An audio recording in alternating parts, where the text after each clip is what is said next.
girl stream. It looks so cute. Alright, guys. Thank you guys so much for coming to my stream. Shut up about Fansly. Shut the fuck up. There's our raid messages. Copy paste them. Copy paste them. Ignore the fox raid. One second. I need to copy paste it.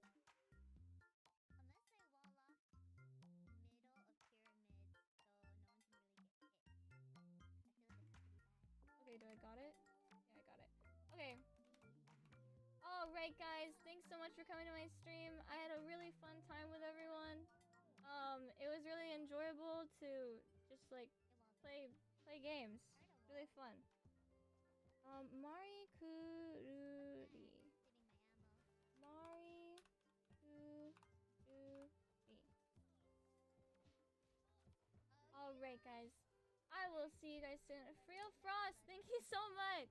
I appreciate it. Sorry I'm ending. Anyway, guys, bye bye bye bye bye bye. Thanks so much for coming to stream. I had a whole lot of fun today. It was very, very fun. Thanks for being there for me, guys. I will talk to you all soon. Bye bye bye bye. Oh yeah, ASMR stream soon, by the way. Bye bye.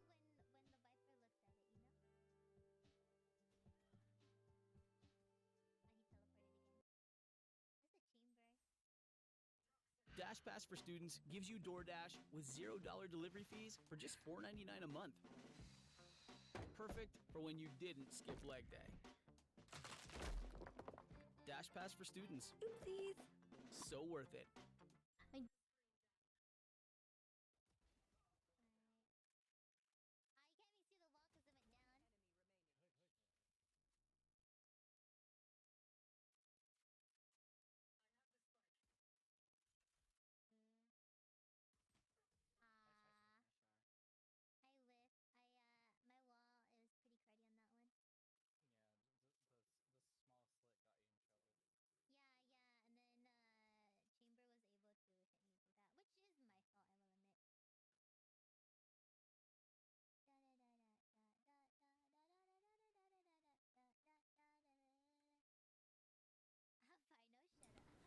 All right.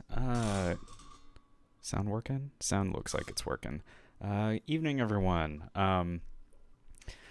Late stream, but not as late. I I actually wanted to start like an hour ago, and I was following along with a streamer I like, and they were playing Minesweeper, and then I started playing Minesweeper, and then all of a sudden it was 10 o'clock, so I'm an idiot. um, so yeah, tonight we're actually going to do something much more interesting. I am going to actually do some exploratory data analysis. I'm really excited because it is going to be like a lot more interesting for me. Well, I guess hopefully a lot more interesting in general. What is happening? I think, hold on a second. Yeah, that's not right. Get pull origin main, switch into main. Actually, switch dev, get pull origin dev. There we go. That's better. So, dang, actually wish I had that on video. So what I just did, and actually I can probably get it working again. So, we're in dev branch. I swapped over because I was like, something's not right. And if I do get switch, well, get branch. That's not the command. Get branch. So let's do that DVC1 2020 512. So get switch 2022 0512. And if we open up my template file, it should be all screwed up. Yeah. So, but if I close this and switch into dev, and then open this again, it works. And I can probably actually remove, let's see, get status. I want to remove this zone identifier. I don't know what that does. I don't know if that's like a thing that Windows subsystem for Linux does, and then that's just all we've got. But yeah, so tonight I actually do want to do this, mess around in a Jupyter notebook. So I'm going to copy this because it's a template, and then I'll paste it.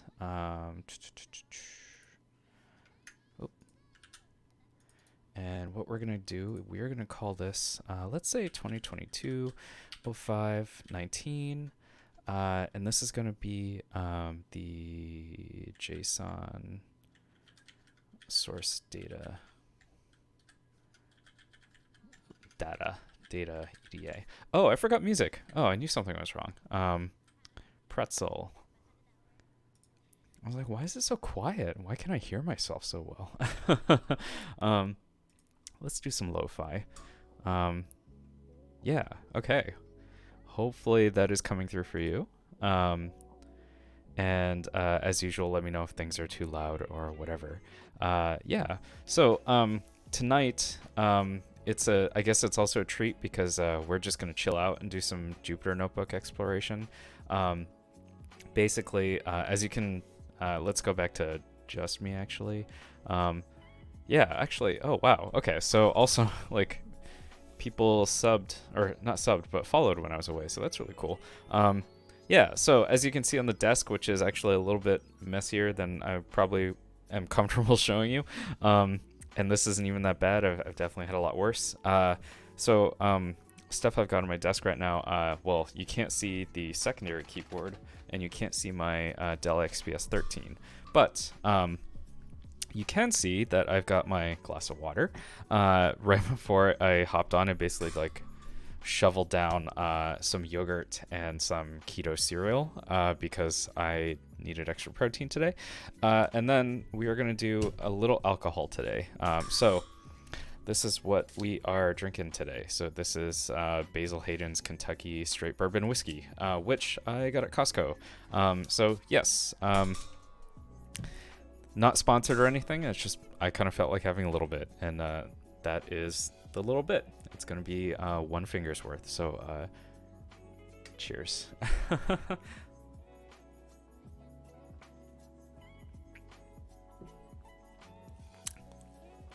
Oh yeah, that's the good stuff.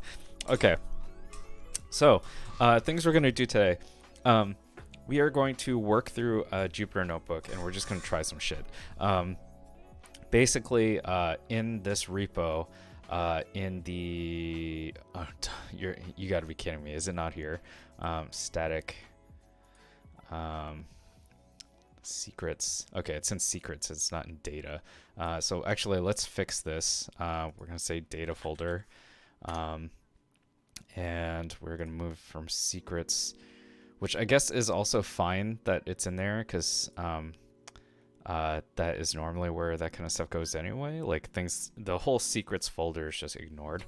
But let's actually just put it in data because that is more normal because it is actually data. And we will also update the .gitignore. So I've slightly changed my normal display, as you can see. So normally I like having the 2 1/3, but I know I'm gonna have to look at documentation, and I don't feel like doing alt tabs all the time because I have too many tabs open. And Microsoft Edge does this thing where instead of alt tabbing through windows, it lets you alt tab through tabs across all your windows, which is like kind of annoying. Hey, good evening, Space. How's it going? I hope things were you went home a little early yesterday, so I hope things are going okay today. But yeah,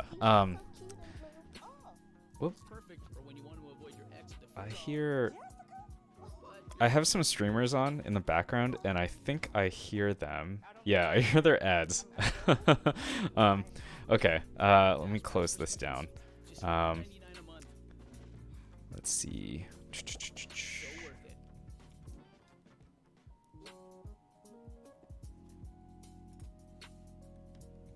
Yeah, okay. Tonight's class went well. You're studying for certification. Oh, yeah. I was wondering how that was going.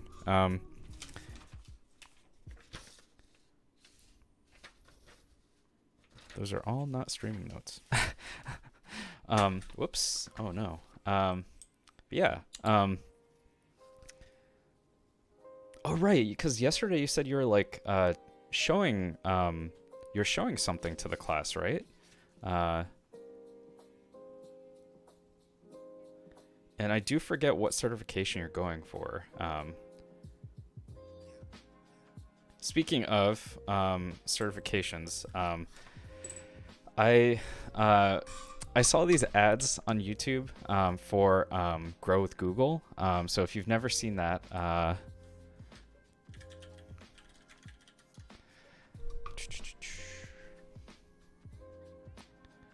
and here I am not actually showing the page. So it's on the left-hand side. There's this whole page that like they basically have these like little certificates and classes to try to teach you various skills, and like some of the stuff that people might be interested in, these career certificates.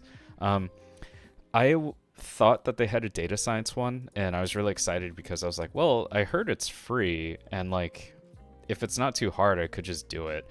They don't have a data science one, unfortunately, but they do have these other ones, and they're all linked through Coursera. So if like data analytics is your thing, actually, let me put this on here in chat.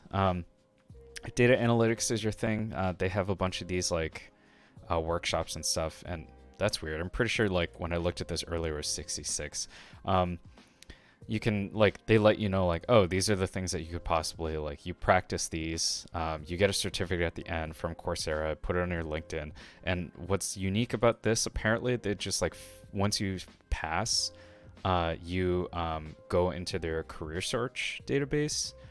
So like, I guess like you get linked with like these companies. I have some reservations about some of them. Like,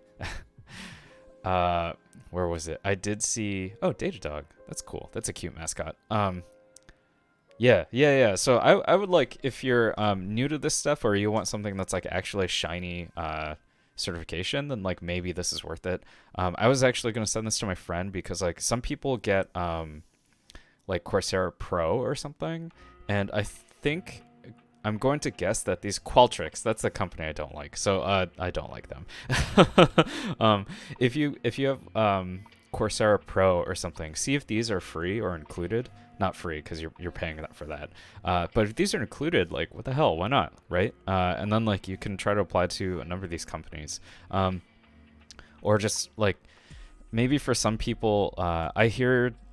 My knock against this is that you have to use R, it's not Python, or SQL. So like, I'm not entirely sure, like junior data analyst is probably the correct one, but like, or correct type of job description that these would go for. But like, I don't know, some people like, they actually tell you like, what do you need to study for this? Who's this program for? And it's like high school level and curiosity of how things work. So like, yeah, it really depends on if you're trying to do a career pivot, then like, why not, right? If you are bored, then also why not? Yeah, it's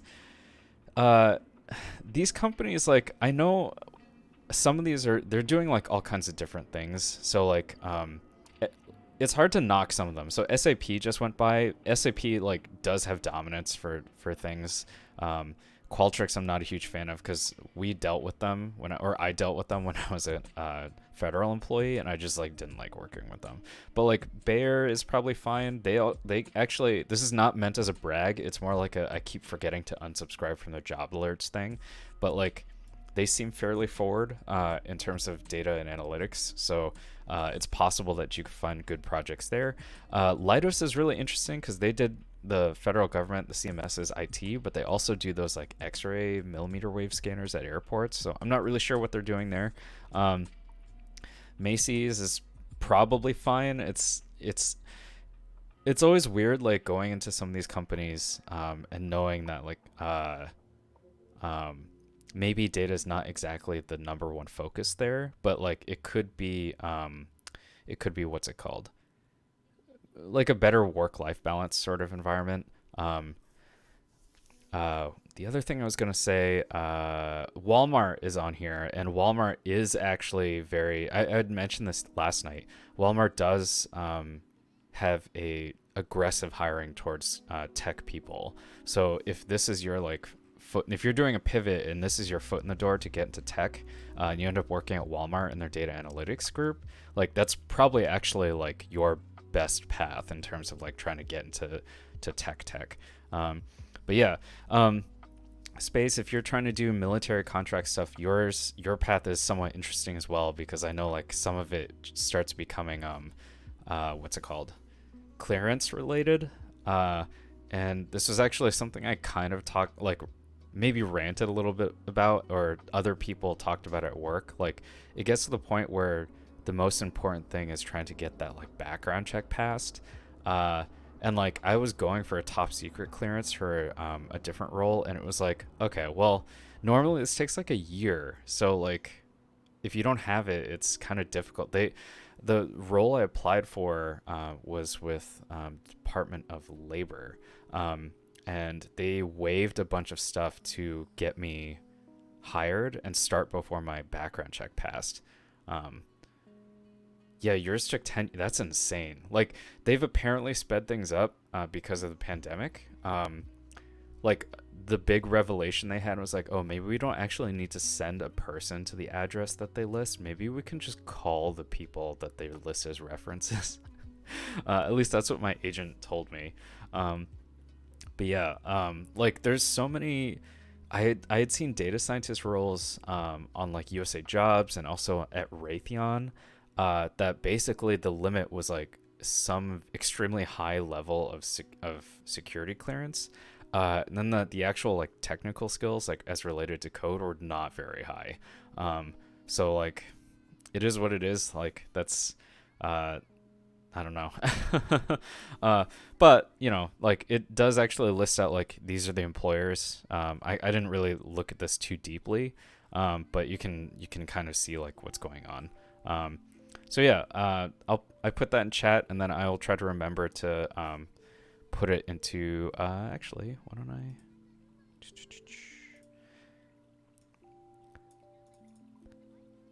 Let's see, today's 18th, 19th. Okay, cool. So summary today, talked about Grow with Google, and suggested, especially for those doing a pivot. They went to all your reference addresses. Yeah, past girl. Oh man, yeah. What was the thing that I listed someone in my Flatiron School cohort, and she texted me and said like, I didn't know that the federal government, like a background check officer, was gonna talk to me. I'm like, I'm super sorry. I meant to tell you, and I completely forgot what order I listed my references in, and I'm very sorry that it was a surprise. Yeah. Also talked about background checks for, let's see, government or military roles. Yeah, so it's pretty interesting. Yeah. But today, excuse me. Today, Space, you may have missed when I was talking before. Two things today. We're drinking a little, because it is Thursday, and I just wanted a little bit of bourbon. And also today, we are going to actually do some exploratory data analysis inside of Jupyter Notebook. So I'm very excited because it's been a while. Yes, if you're curious, it is Basil Hayden's Kentucky Straight Bourbon. Not sponsored. If I get sponsored by booze companies, that's going to be a problem for me, maybe. Especially if they make really tasty whiskey.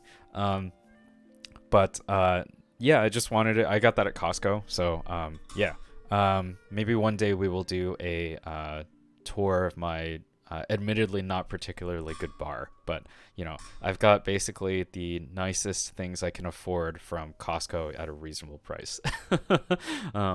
Yeah, so what we did just now was I actually showed, I can show it again, hold on a second.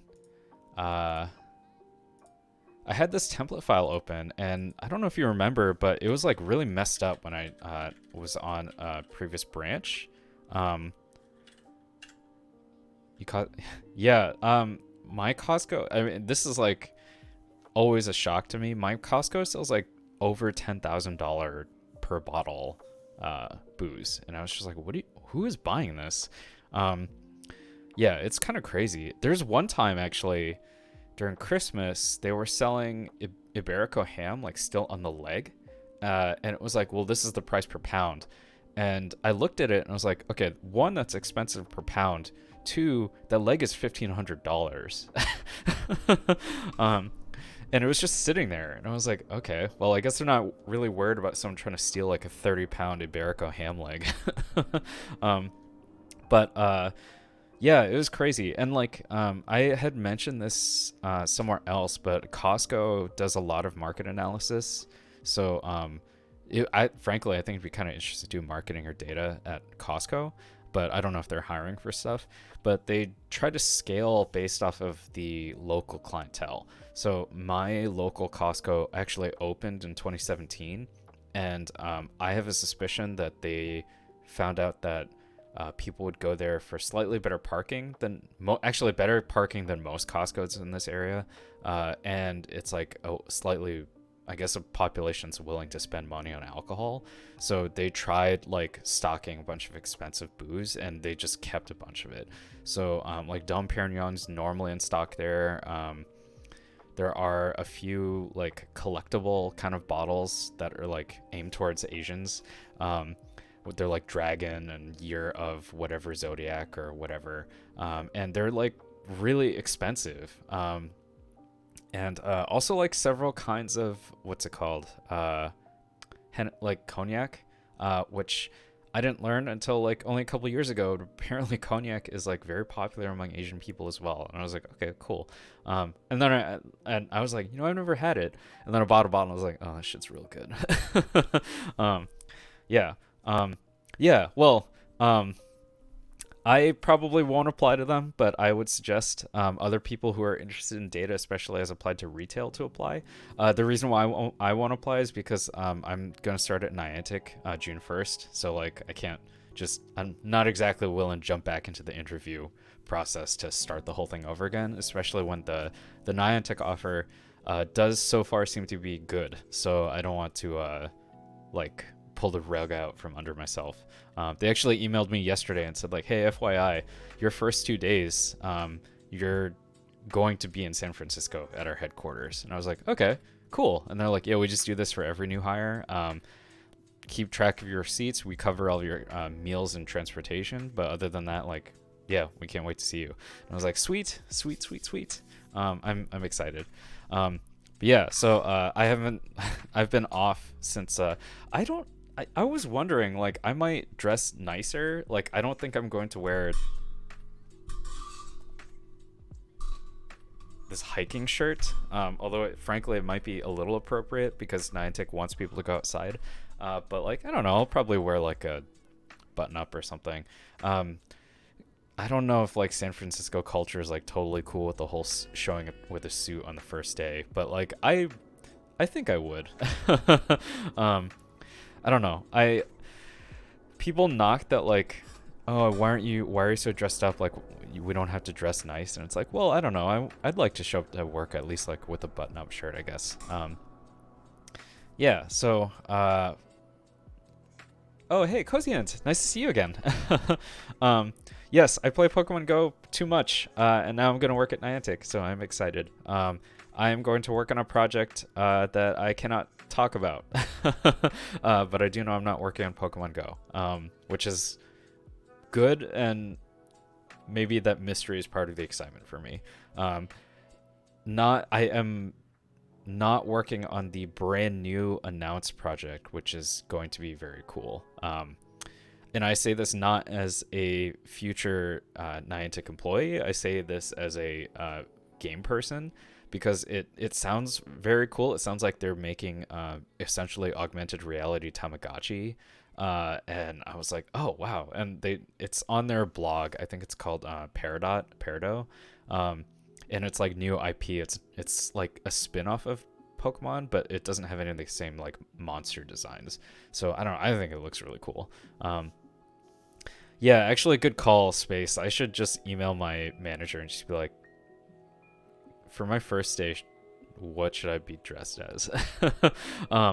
And I wonder if they'll joke and be like, "Oh, come dressed as your Pokemon Go trainer avatar." I'd be like, "Okay." But yeah, good call. I should just ask them. I'm sure they'll probably just say like, as long as you're just wearing clothes, you'll be fine. But yes, cheers to all of you. Before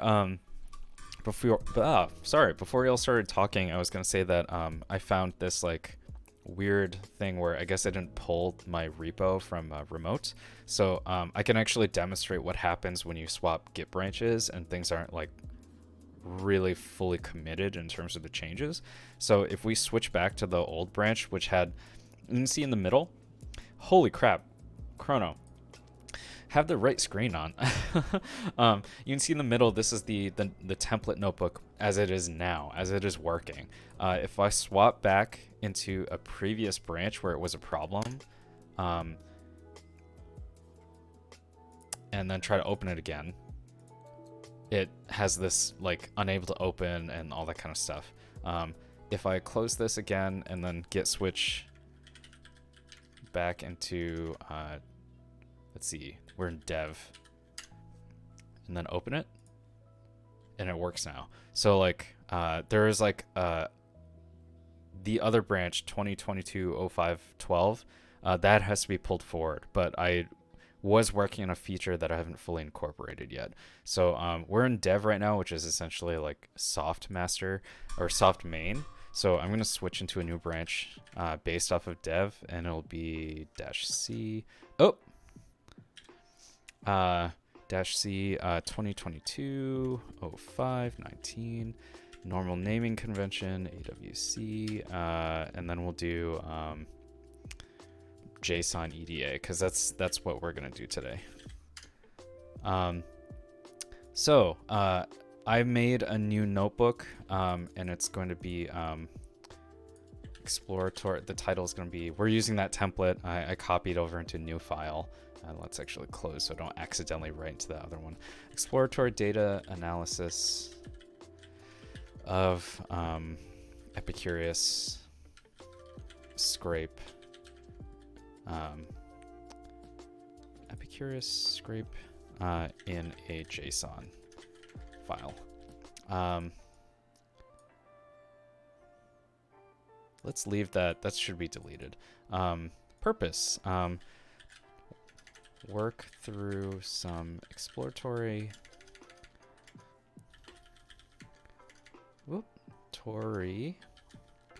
data analysis, and so my apologies, like definitely watching someone stream this, but like I'm still not fully used to this like split keyboard. So thumb commands, this is backspace and then this is delete, and oh, I'm gonna forget, let me test it. That's enter, and then this is space. And it sounds really weird, but the reason is because like they move these like very common functions or commands to the thumbs, because your thumbs are a little bit like stronger and they're able to do it better than like outreaching or pinky each time. And it does take some getting used to, and then if I like slightly shift my hands around, then I kind of forget where they are and end up hitting the wrong keys.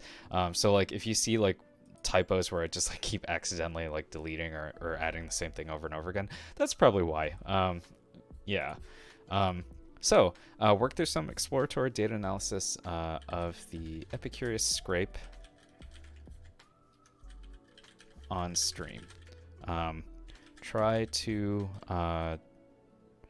write some functions to help process the data. But yeah, Kozian, how are you doing? Kozient. Checked in with Space already, and it was nice to to get updates, and also do a little cheers with the whiskey.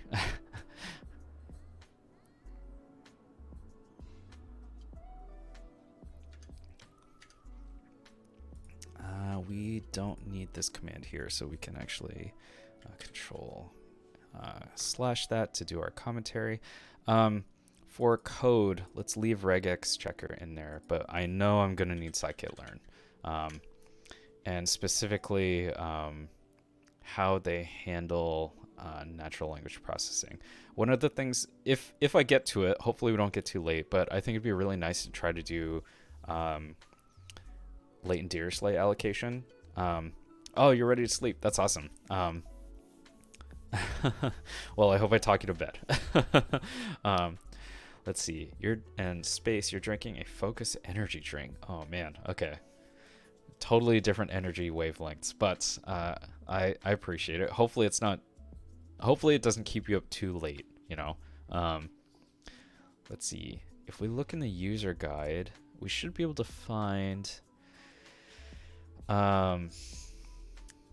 What do we need to do? We need to do some basic processing of this natural language processing text. And that would be, I think it's in pre-processing data, encoding categorical features. That's not it. Feature extraction. Basically, like, I'm trying to not do everything in my head because I know what I can search for, but I would like to actually show, like, this is what I would basically be trying to do right now. And unfortunately, I can't seem to find the thing that hierarchical cluster. Oh, that's not it. That actually might be it. I don't think that's entirely correct. Latent Dirichlet allocation. There we go. Yeah, so what we actually need to do is, this is going to be an example working through latent Dirichlet allocation, but we have to put this through count vectorization so that we can actually convert the text over. So let's actually put this in here first. So say, whoops, 4 heading tags. This is going to be scikit dash learn, and we'll do 1. We need to find how to process with count vectorizer. And the reason why I didn't want to do the search right away is because, like, I know this by heart, but it like, I don't know I don't have memorized all of the ways that the methods work, but I think it's nicer if it's like, oh, if I search, like, this is the user guide example, instead of just, like, going to the thing I'm just going to use anyway, then I feel like that's a little bit more helpful on stream. So I was looking for this category, actually, text feature extraction. So it was in 6. So where was it exactly? Dataset transformations. Okay. So it's probably in feature extraction. Yeah, there we go. So we're going to start with, like, the simplest way first. So we're going to go with the bag of words model, where basically every word just gets treated as, you know, the whole corpus, the whole body of all the documents, just it just basically gets thrown into a bag of words. Yeah, so what we're going to do is we're going to basically eventually get to this point. But first, we want to actually look at the data that we've got. So we're going to start importing some libraries and stuff that we need. I'm not sure why my virtual environment didn't load right away. So what do we want to do first? Well, let's not import everything in this list right now because, like, I'm not going to use all of it. Like, I know I will eventually be using Spacy to do the pre-processing, but let's look at the data itself in the JSON. So let's get rid of those for now. Collections will probably come back when I try to do some nicer stuff. And then Let's not do MLflow or DVC. Those will be fine. Let's just add those for now. So we import those. That's going to take a hot second. We're going to skip the define the helper functions. But what we are going to do is let's load our data. So data path. If we look at our file explorer, so we're in exploratory. We're in this folder, which is the exploratory folder inside notebooks, and we need to get to data and then go into recipes en 2017-06 and then open that JSON. So what are the things that are really obvious to us right now?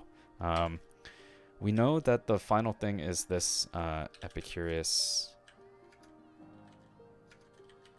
dash recipes underscore m2.json. And that is going to be inset in recipes dash en dash 2017-06.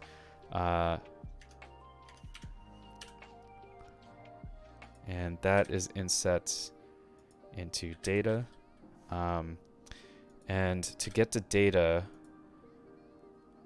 we need to go up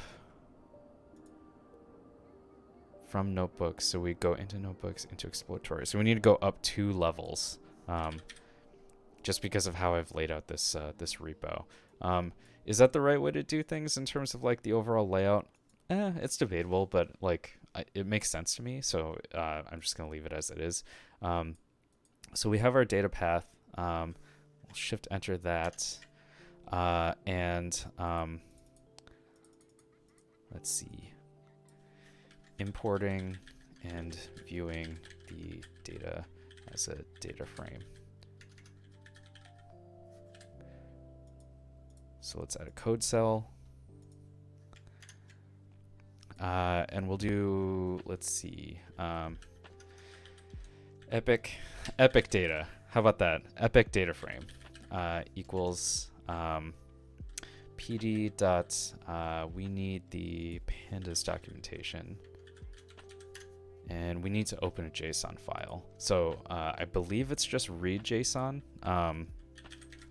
But let's double check. I mean, the easiest one, like a lot of people know if you've been doing JSON stuff with pandas, is, or sorry, if you've been doing a lot of data frame stuff with pandas, then usually your default one is read CSV. So logically, it seems like it would be that.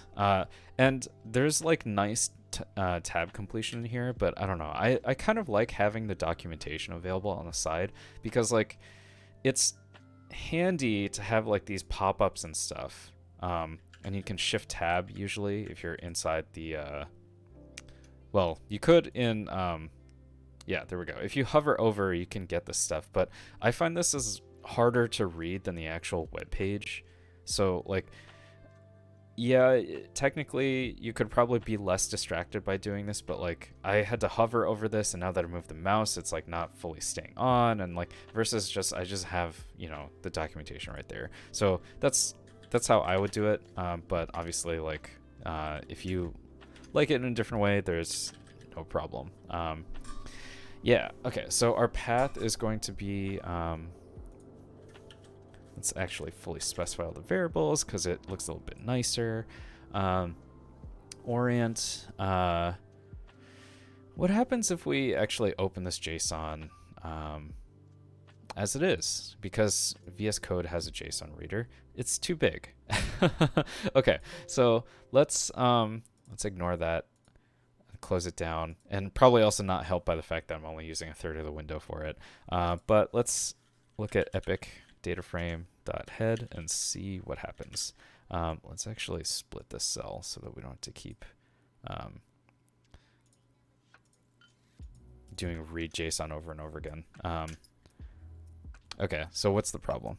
Path or buff is the actual name.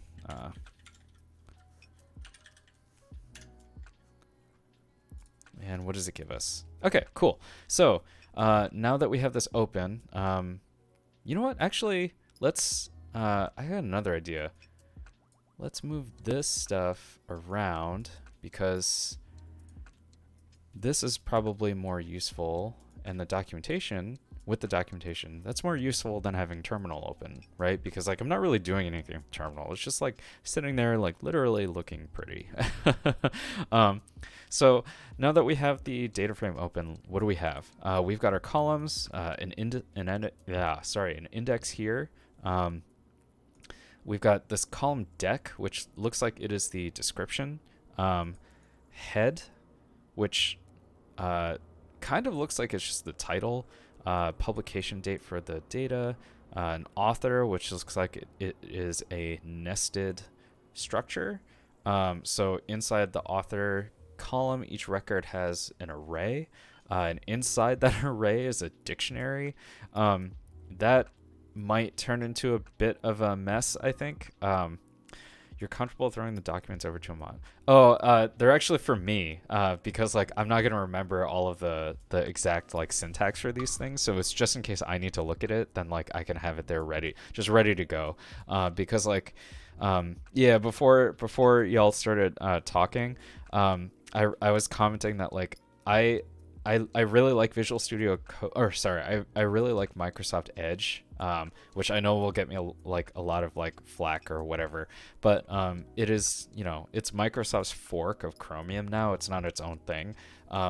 And part of what makes it, in my opinion, a little bit better is that there's like the main features vertical tabs. So instead of having your tab stuff like up at the top, you can actually just have it as a column. And for wide screens like mine, I feel like that is a better use of space because those tabs get really small and then sometimes you can't click them, which is more of a symptom that I have way too many tabs open. However, Edge, also if you have touchscreen and stuff, like Edge plays a little bit nicer with touch response and smoothness and scrolling, I believe. However, there is one major problem in my opinion with Edge, and that is that Alt-Tab default behavior goes through every single one of your tabs in the order in which they're most recently used.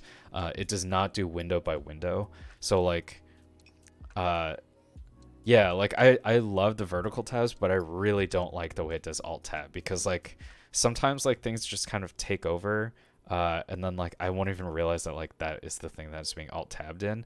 And like I mentioned before, I have way too many tabs, and like I think I may be back at like a few hundred tabs across several windows, and it's just because I keep like looking up random stuff and then not finishing those tasks.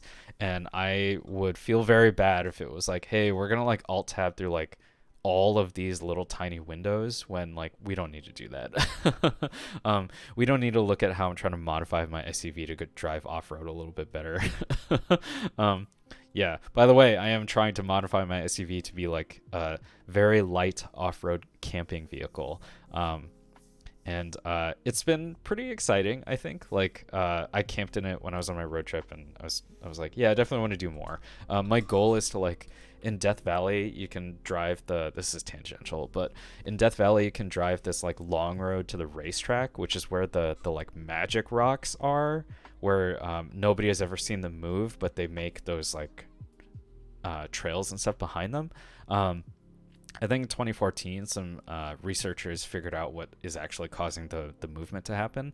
But like, my goal is to drive that, right? Because you can't hike it because it's like 40 miles, and there's no water. So like, even if you tried to backpack it, like trying to backpack 80 miles round trip doesn't sound very good.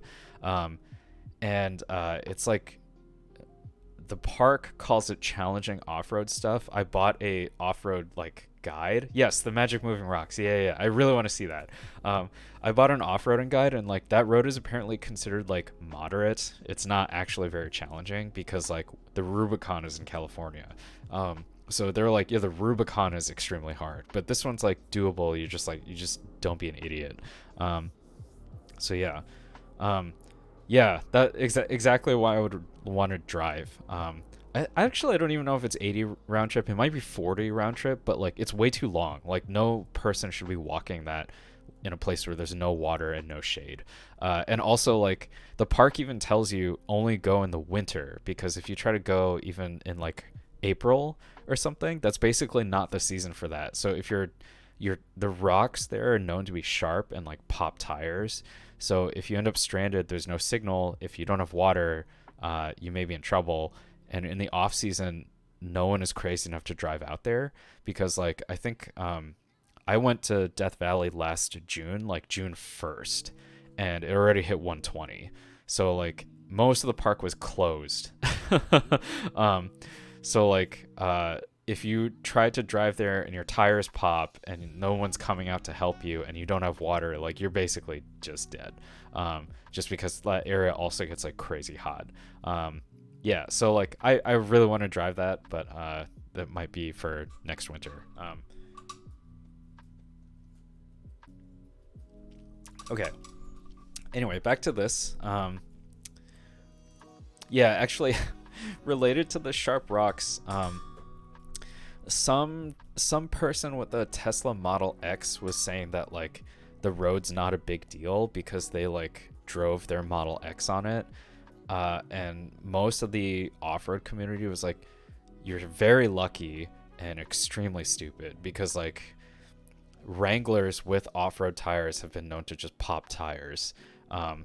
And the dude with this Tesla drove like those Tesla low profile like street tires and like somehow didn't destroy his car. And like the Model X has like huge wheels and small sidewalls, so it's like a real marvel that they didn't like completely like the guy was bragging about like, oh, you don't have to go that prepared. I didn't bring water, I didn't bring food, I went with my family. And everyone's like, you're an idiot. Yeah, tank treads.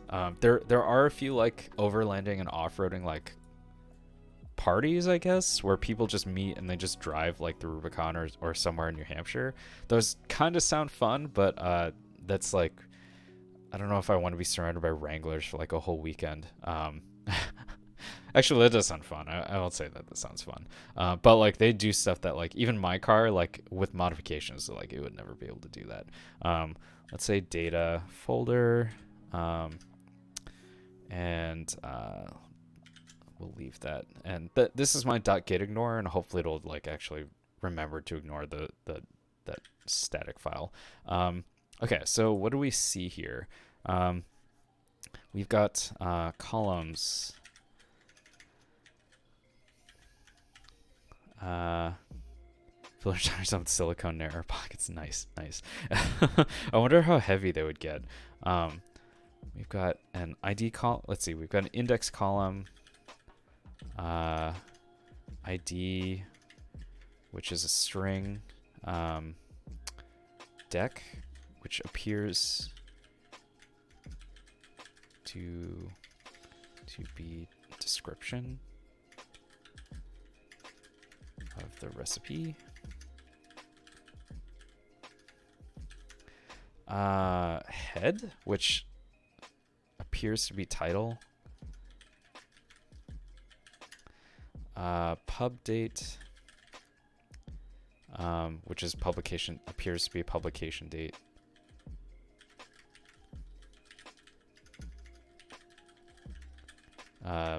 May need to reformat to date time objects. Oh yeah, also this is string and this is string. Author, and for some reason appears that each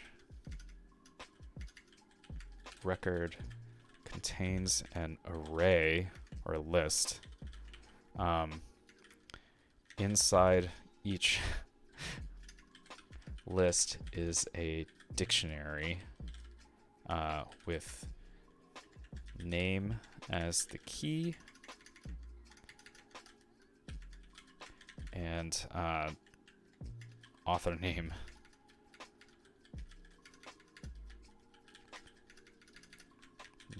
as the value. Notably not a unique identifier for the value. Like I know this was a web scrape, so not having the unique identifier for the value is because like we're people and we see people's names as people's names, and that would be easier than like imagine if they used a unique identifier for every single author and it looks something like that.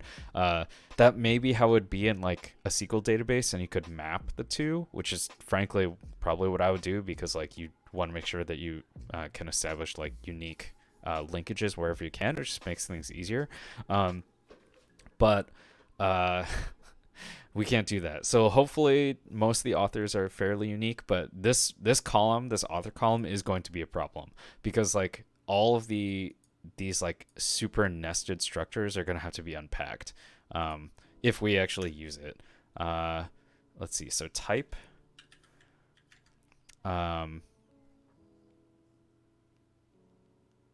What is type? Okay, let's actually start looking at some Epic data frame. And the column is type.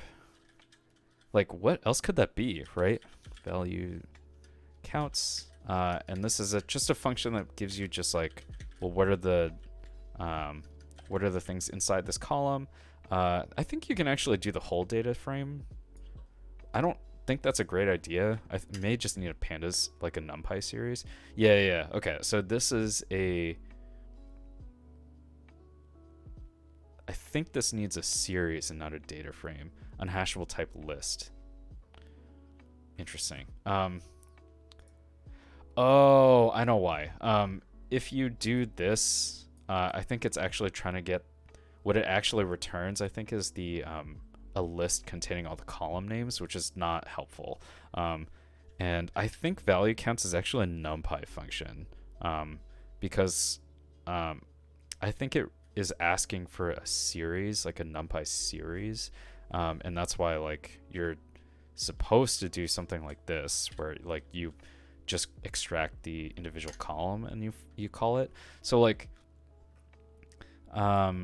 we see that this column, the type column, has 35,000. There are 35,000 records, but if we do like a shape,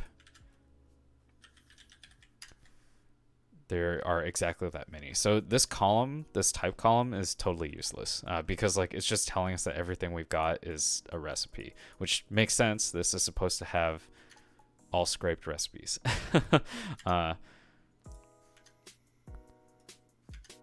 And that is a really bad typo. Strigan. String.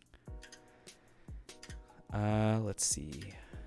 And I guess if y'all have any questions on what is in the data, like feel free to ask. I can see if I can call something and then we can look at it together. This is a string, but all the values are exactly the same. And they are all in the category of recipe. URL.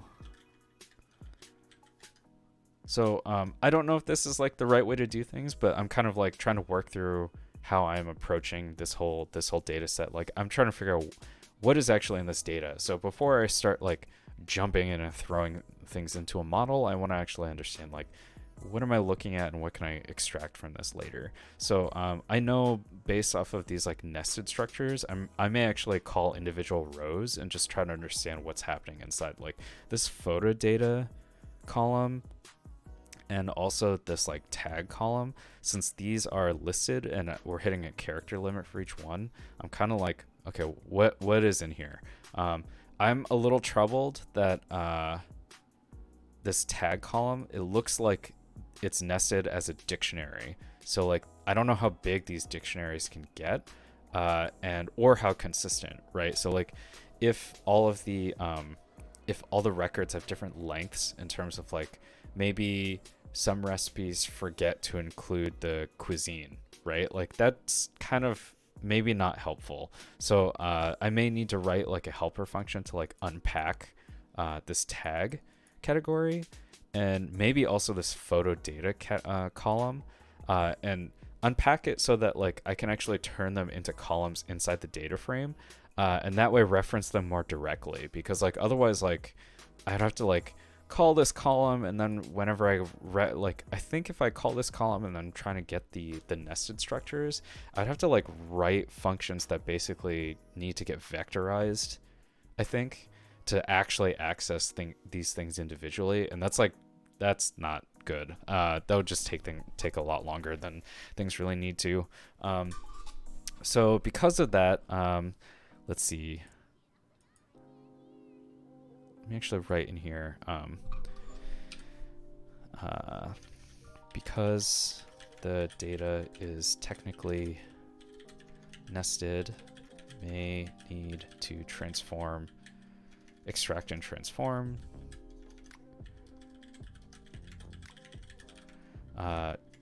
and add columns to data frame.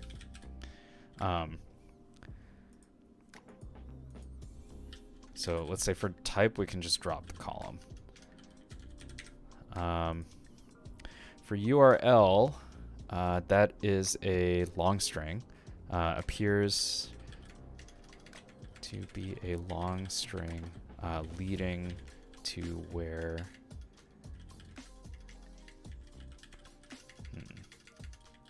the recipe can be found on Epicurus's website.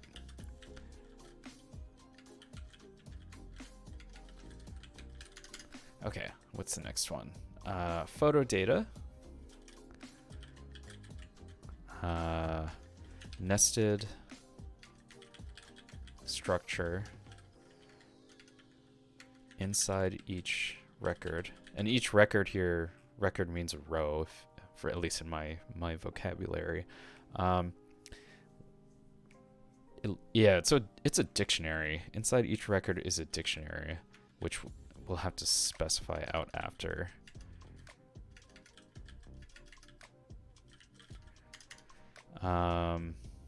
Tag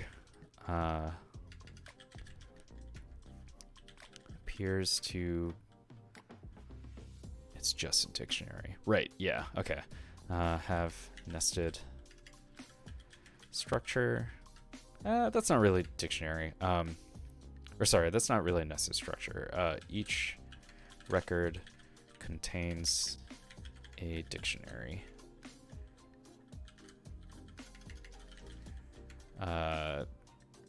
May need to extract and transform and add columns to data frame. Oh no, I didn't want to do that. Okay. Aggregate rating.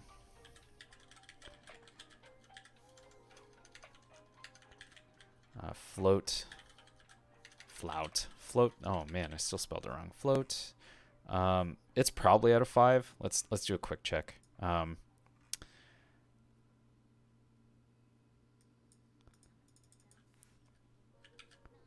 that was not the right key. Dang it. Instead of value counts, so instead of type, we're going to do aggregate rating.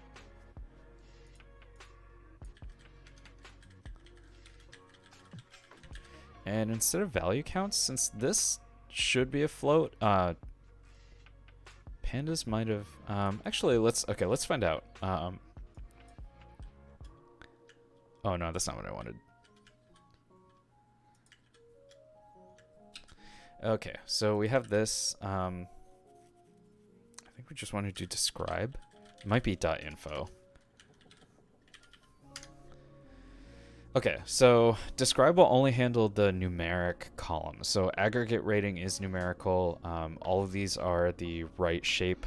Date crawled, I think, interesting. Looks like date crawled actually got called a datetime object because it's counted in the numerical categories. But pubdate didn't, and it's probably because of this like weird formatting at the very end of it. Where's date crawled? Yeah, date crawled looks like it's just a Unix stamp. So it's kind of weird. that this got scraped as this when they could have just you know, left it as whatever. Yeah, actually, I'm realizing now this data set I didn't scrape. I did a new scrape where I didn't like how this data was formatted, so I just did it myself. Crap. Okay. I was like, why would I do this? The answer is I didn't. Whoops. I need to go find my actual data frame or data set, but whatever. That's totally fine. Okay, so what do we have here? So basically, so describe is going to give you some very like basic aggregate statistics in all of your numerical columns, and that's why it shows up only in these 4 categories. Info is going to tell you like overall, like not even basic statistics. It's just like counts of stuff and then what data type it is. So here we can see like aggregate rating, reviews count, make again percentage, date crawled. Like float 64 for aggregate rating, reviews count, will make again percentage, and date crawled. Those are all integers. So that's why they can actually be called in this thing, in describe. But for info, we can see that there's like all these things are non-null, which when we look at author, that is not true because we've got at least one author that is totally missing. So that should technically be null, but because it's got an empty list in there, it counts as not null, which is okay. But all these other things are just objects. So that's maybe not particularly helpful for us because pandas, if it can't group it into like NumPy data types, it just puts it into an object, which is fine for things like strings because like I'm not sure why NumPy, well, actually, NumPy doesn't have string because it's not really intended to handle strings. It's supposed to do matrix math. So all these other things like pubdate, that has to be fixed. We can probably do some string replacement with regex and just say like, okay, drop everything after this like T. Oh, Echo, thank you for the follow. Echo, is it Echo on and off or Echonoff? But welcome. Yeah. Actually, how many people? And Echo, I'm curious how you found me. So yeah. Oh, and wait, are you? Now I wonder if you're the Echo I know. I know in real life. But yeah. What was I gonna say? So for this info function. So yeah. So now we've got like things that are like pretty obviously strings when we looked at them. So ID, description, head. That's actually pretty much it because we didn't finish counting all the other data types. Like those count as objects, right? And NumPy basically also counts these like unusual structures for NumPy. So lists, dictionaries, those also get converted into objects. So yeah, that's basically all. We got to fix these because they're going to be kind of annoying to deal with. So aggregate rating is a float, and if we do, what is this aggregate rating? The max is out of 4. I'm trying to think. Okay, for now, based off of the basic description, we're going to say it's out of 4. It could be out of 5, and that like nothing has ever gotten a 5, and that's fine. Let's say it's out of 4.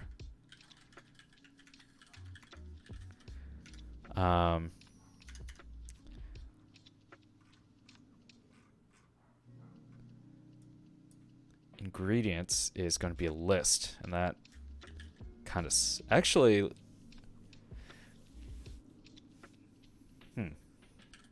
That might be okay. Ingredients appears to be a list. And yeah, I guess Echo and anyone else in chat who isn't here or wasn't here before, I'm basically, so I'm a data scientist, and I'm currently doing this like exploratory data analysis with a scrape database that I thought I scraped, and it turns out it's an older one that I didn't scrape. But the goal is to, my my personal goal is to get to the point where I can actually throw this into scikit-learn, do some NLP feature extraction as a demo, and then hopefully feed that into a latent Dirichlet allocation model and try to get some groupings. Because I remember like working through this data before. One of the things that is a little frustrating is like, I'll give some spoilers since I've played with this data, since I did a whole project on this already. Cuisine is not fully specified for everything. And I had to make like very brittle code to handle cases where it was like very rare for a particular class. So like last time we had actually mentioned like what was it? Here we go. Last time it was like, okay, like Southern Italian and Southeast Asian and sushi, each of those only shows up once, right? So I think for doing a classifier, these bottom 4 columns are basically useless because they show up so rarely for everything else that like if you've only got one thing, you can't even train because like you basically can't pick anything that isn't exactly this recipe, so nothing would ever show up as a classification. But more troubling maybe is that like this is what data set, I think this is the same data set, right? Yeah. Yep. So of the 35,000 recipes, like 5,500, so let's say a seventh, somewhere between a seventh and let's say a seventh. A seventh of the recipes are American. So like if you had a dummy classifier and you just picked the most common one, like you would be right 1 out of 7 times, right? And that's like double your success rate of picking the next most common thing. So like I'm interested, if I throw this into a latent Dirichlet allocation, what the text actually returns as groupings. I could, if I wanted to make a visualization, I could throw it to something else, but that thing is called stochastic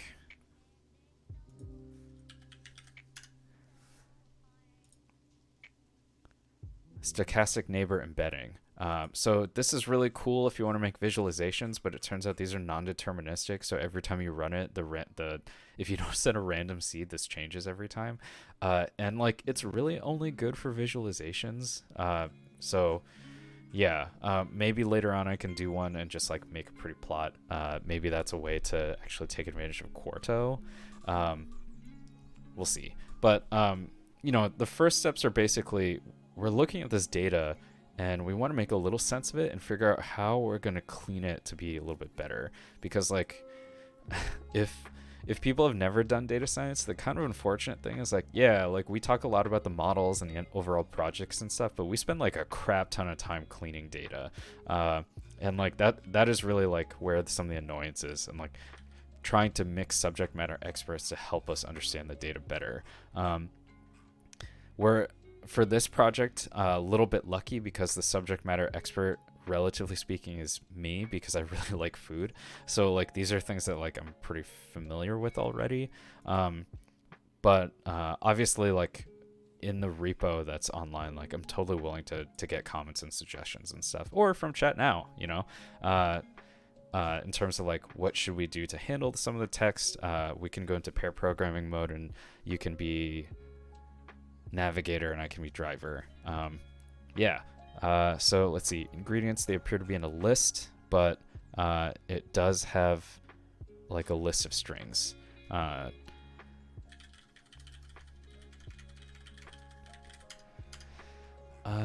Let's see, so we're going through and putting what the column name is and then seeing like taking some notes on what we think the underlying data actually is in here. So these more complicated things, so like ingredients, tag, I want to pull up individual records and then look at them to see what's actually happening.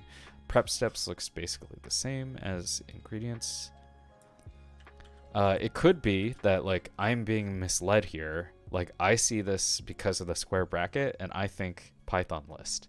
And what could actually be happening is that it is a string that begins with an open bracket and ends with a closed bracket.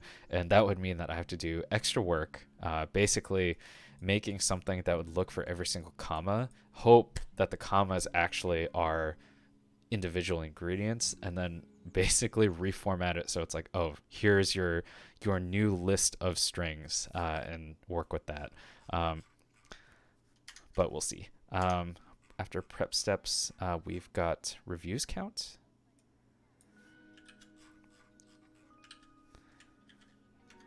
And that is, we already said it was an integer because we looked at this thing.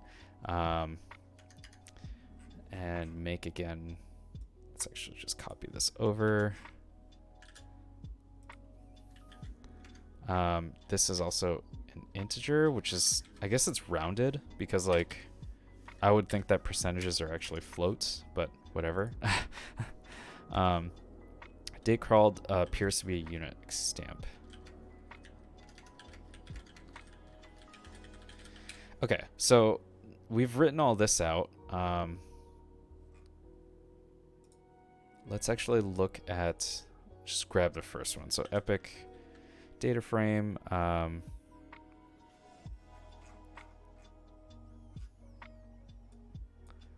Do iloc. I don't know. What number? 0. We'll do the first one.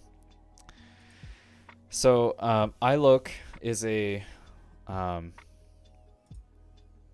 if you've never seen it, iloc is a function that lets you reference locations inside of a data frame by their index.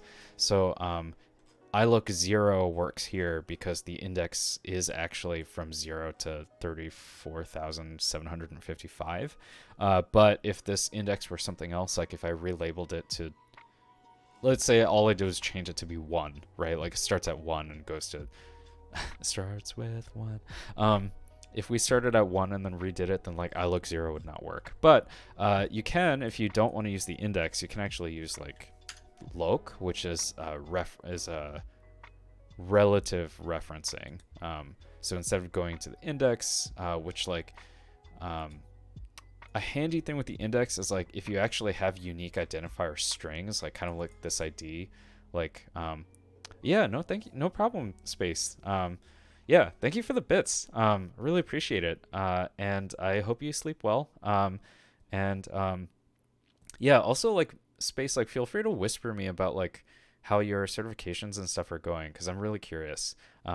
Yeah, looking forward to seeing you next time, and that you rest and recover well. Yeah, that actually reminds me. I 100% need to make sure that I do not end stream at like 2 or 2:30 again, because that is bad for me. Yeah, oh boy. So if I were to, like, it's actually entirely possible to, given this data frame, just essentially replace, not essentially, exactly, replace the index column, which is like built by default. When it's imported, it will just like add this extra column, which you can't even reference, right? So you could just replace it with this ID. However, if I were to do iloc with this, it would be really annoying unless you knew all the IDs already. So regular loc would be better in that case. So yeah, either way, it's, 6 of one, half dozen the other sort of thing. It really depends on what your index and stuff looks like already, and whatever is kind of easier to understand for people. But like for example, name being 0, like I think is like pretty bad. If this were a SQL database, like I probably would reformat this so it actually uses that unique identifier string, even though it is harder to like find it. You could probably, if you wanted to, like split this whole data frame into like several tables, so you could map out like, how would I do it? Well, okay, in SQL you probably wouldn't actually need to map this out exactly, because like you can just do like select the ID if you really wanted to see the ID, but like you just do like select head from recipe database, and that would just give you all the list of titles. Okay, so however, we're trying to look at like an individual column. So let's put this, let's move this all the way down and do a little explanation as to why we're doing this.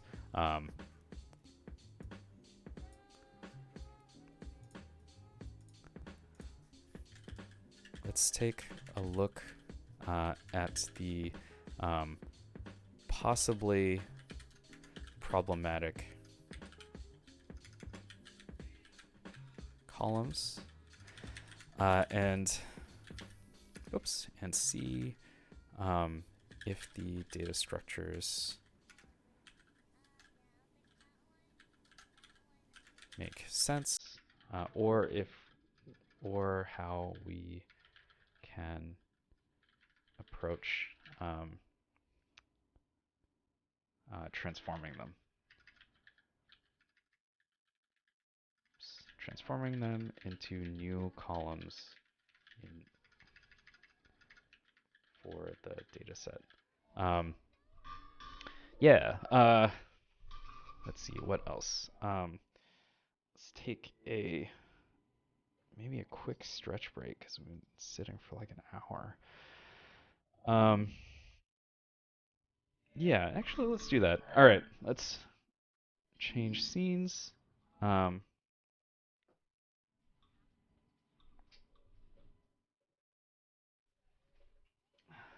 dropped my pencil. And let's stand up for a bit. Okay. Yeah. Oof. So yeah. What do we want to do as like a little break? I'm trying to think. I can do like a little tour. This is like an overly fancy pencil. So this is a clutch pencil, and what that means is like cover my face so it will actually try to focus. Oh, okay. This is going to be harder than I thought. Okay, so clutch pencil means that when you take the graphite, it is actually not like a mechanical pencil. So I press this button up top, and all of the lead will come out all at once until I let go of the button. So it takes some getting used to this. I definitely almost lost the lead when I was trying to ask questions about where I can find replacements, because I went to Mido in Santana Row, and I was like, they've got to have like replacement lead of this size. And I was showing him, and like I showed the employee, and I almost lost this like one lead that I've got. So yeah, you may be wondering why I have this, and it's because it is maple, so it matches my my tabletop. And honestly, like I really like the feel of this like chunky-ish grip and pencil. I have on the same day from I think the same company, I actually bought. You've probably seen this pen.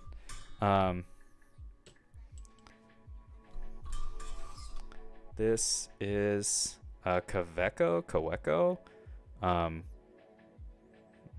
AL Sport in the gunmetal, and they have like a fountain pen one, but I got the like ballpoint retractable kind, and I got this one because like I have two ballpoint pens. I like them. One of them I damaged because I dropped it, so it doesn't write as well. And I realized like sometimes I just want something I can just grab, like take notes right away, and it's still relatively comfortable. So I like this one as well because of the chunky grip, and it's relatively small. So this and this one, they're usually in my camera bag, and I usually have like a small notebook with me. But yeah, chat, I don't know how y'all are doing since we've been on for an hour. And if you want to lurk, that's totally fine, but I'm going to stand up and probably have a little bit more whiskey. And I don't know, maybe I'll like play Minesweeper or something as a break. I don't know. I mentioned when I started, like, I had a problem earlier today, and I started stream late because I was playing too much Minesweeper.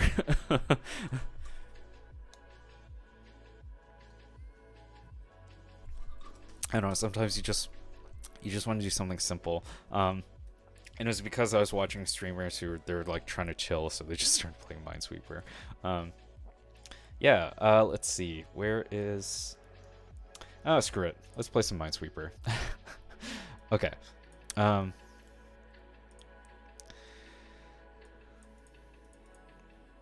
Get to see how bad I am at Minesweeper. Alright, so we got a new game. We're on Expert, and let's just randomly click to see how we can unlock, like... There we go. We got something decent. So that one, this one, this one, this. Let's unlock that, this, that, this. That means only that one can go there. We already got 2. This one here. Oh, 2 here. Okay, so we might be a little tapped out on this one now. That was kind of fast. Let's see. We've got... Oh, this is 3, so that's all set. 4. 4. Okay, so this could be one of these 2. Wait, hold on. 1, 2, 3, and one of these 2. Okay, so that means that this has to be 1. We just don't know if this one or this one is 1. Okay, so we have 1, 2, 3, and then 1, 2, 3. Yeah, I don't know if y'all have any suggestions or hints on what the next one should be, but otherwise I feel like I'm going to start clicking in a different area to see if we unlock something else. Like there. Ah, darn. But yeah. Oh.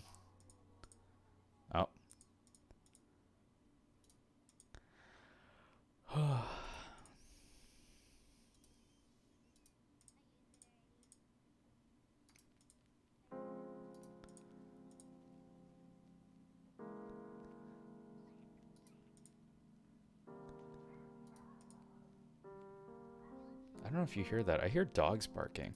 So now that it's been warmer during the day, like I actually took a break earlier today and I just went to like my condo's like pool, which is kind of nice, but I realized like in the shade it's actually not that warm. Like it was pretty warm today, but it wasn't that hot today.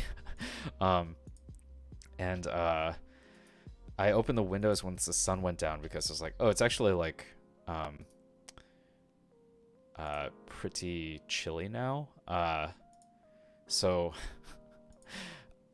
got the window open so I don't have the AC on, and I was worried about like dogs and stuff barking because that has happened kind of a lot lately.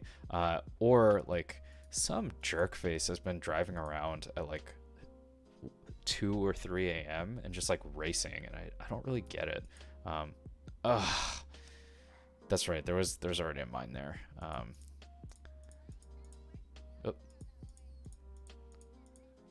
Dang.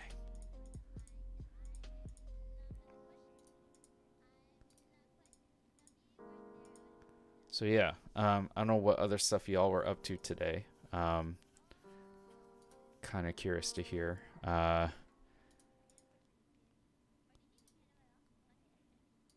I guess it's maybe kind of amusing that...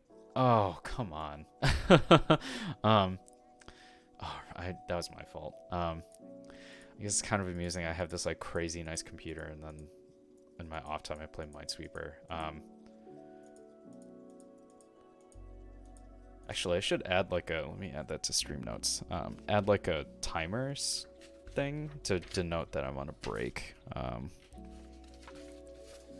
Oh, wait. That's what the stream notes is for.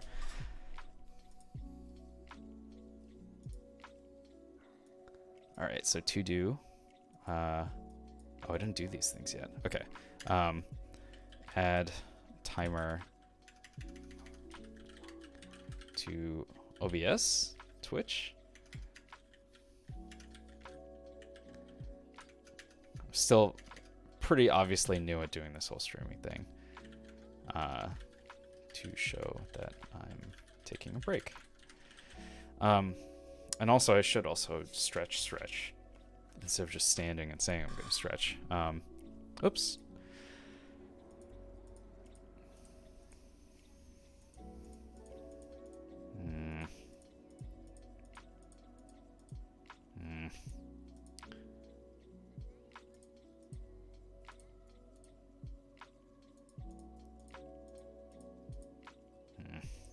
Man, expert is hard. All right, 50-50. Sweet.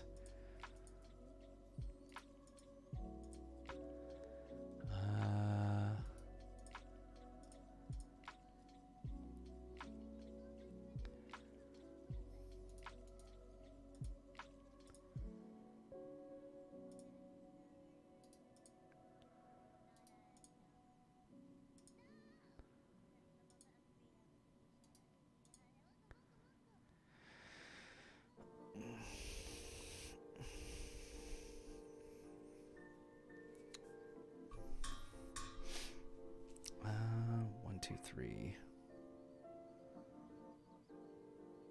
I think that's safe. Yep, cool. 2, 3. That's already.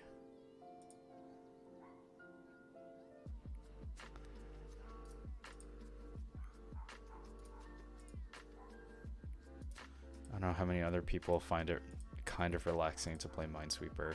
I've heard that people try to describe this as chill, but like, I don't know. I watched one streamer I follow is playing this to chill, and I was like, wow, you're like yelling a lot because you miss things, which is totally fine. Oh my gosh, thank you for the raid.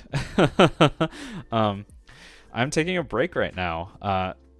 Yeah, I appreciate it, Aya. Thanks a lot. Yeah. How was your stream? I meant to jump in on yours and check out yours, but I kind of got antsy to start streaming myself because I was doing so new people. My name is Chrono or Aaron. I am a data scientist, no longer with the federal government as of almost 2 weeks ago, and in 2 weeks I'm about to start at Niantic, so I'm very excited. But I am streaming data sciencey stuff. This obviously is not the most data sciencey thing, but I'm on a break. And right now I'm doing a little bit of natural language processing exploration inside of Jupyter Notebook. And it's for a recipe recommender that I was working on before. I'm trying to make it better. But yeah, some days I will also do art and just kind of chill out. Your neck hurts. You need to sit with better posture or get a better chair. It's probably both. I'll tell you that, not as like a judging thing, but because I have this like I'm not gonna lift it. It's too heavy. Well, actually, you can kind of see it. So, slight room tour. I got this Aeron chair. On clearance. There was like an office liquidation place and they were selling these for like 50% off, and I was like, okay, well, this is the worst of the pandemic in terms of supply. I tried to buy a cheap chair, like a $200 chair from IKEA, and I waited for 7 months and there is still no indication that it's going to be back in stock. And I saw this liquidator had this and I was like, okay, I just need a chair. That's a good chair, and it's at a price that's like expensive but reasonable, and also relatively speaking probably the better decision, so I don't have to like wait another unknown amount of time to get a chair for my desk. So I just bought this, and this chair is really good, except I don't sit in it correctly, so like I'm not benefiting from all the correct posture and stuff. Playing Mystery Dungeon has been a huge pain. Why? It looked so fun the other day when you were playing. And yes, long hair gang. It keeps getting longer. My friend was like, oh, my female friend said your hair is longer than mine. IKEA definitely has a supply issue. My sofa is IKEA, and it was bad. I waited like a year, and when it finally came in stock, they wouldn't let me buy it for pickup. They were like, you have to go there in person and get it. So I like had to call out at work essentially and just be like, I'm taking all my meetings on the road. I have to buy a sofa that I've been waiting a freaking year for. So I just like disappeared, basically, loaded up into my car all by myself, all freaking 200 pounds of it, and then brought it back home. You go to your local IKEA once in a while and you can't remember it restocking since COVID. So they restock nightly. I asked my IKEA people, like this people in my store, a lot of the things like pillows, like I'm trying to get another pillow. They restock some of the stuff nightly. It's just that people show up at like 10 a.m. or whatever right when they open, and they just like buy everything right away. And some of the items, like really popular items, they don't let you buy them online. So you have to show up in person like right when it's available. So if you want, like, if there's a thing that you want that's like really high demand, you can check. This is what I did actually. You can check like late at night because the computer will update the stock online, but nobody can buy them. So if it tells you like it is in stock and is ready for you tomorrow, oh hey, thanks, Justin, Justin, thanks for the follow. If it tells you it's online but you can't buy it, then that means like when it opens tomorrow you can run in and grab it, but that also means you have to be there in person. So it like really sucks. You're looking at Pokemon Feet, which is not a surprise. I'm guessing you're playing that, like, what was it, Welcome to Hell one? Yes, people scalp IKEA. It is super crappy. I'm trying to think of the things that like were actually getting scalped. I think the do you see this like pegboard I've got? I think some of the hooks and stuff, that shit was getting scalped. And some of the nicer tables and stuff, I think that was also getting scalped. Oh, it's Zen. Oh, hey, nice. I don't know why I didn't connect that. IKEA Ditolf has gone. Oh, the other thing is IKEA had price increases on a bunch of their supplies. So like my sofa, the one I drove in to go get, after I bought it, like after I loaded it into my car, someone bought the other one, and then literally the next day it went up in price like 25%. And it was because they apparently were getting hit by price increases across the board, and then they were finally like, okay, we have to pass these on. So with almost no announcement to the public, they just like wholesale increase prices on stuff. My friend was he had bought 3 of one IKEA couch like over a few years, and he was trying to buy it again, and it went from being like $600 for this like sleeper sofa to being $1,100, and he was like, it was not $1,100 worth of couch. I'm buying a different couch. IKEA oh, the shark. Yeah, that is 100% being scalped. That's like yeah. That shark is very popular, I think, on Instagram. But yeah, welcome.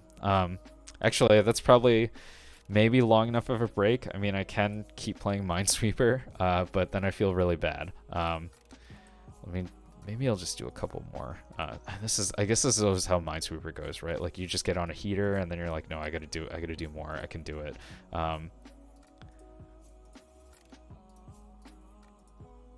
I'm definitely on a heater now. I'm like, no, I can't give this up right now. This is bad.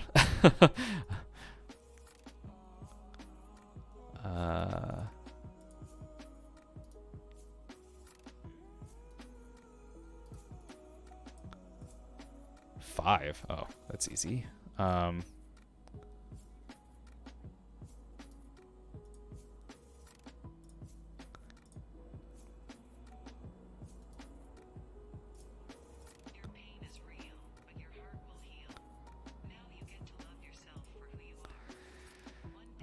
What am I doing? I shouldn't be doing this.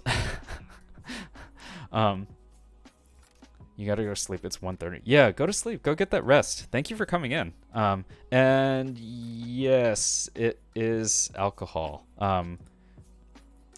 Not a sponsored stream, but I figured I'd maybe enjoy Thursday and looking at data a little bit. So this is what we're drinking.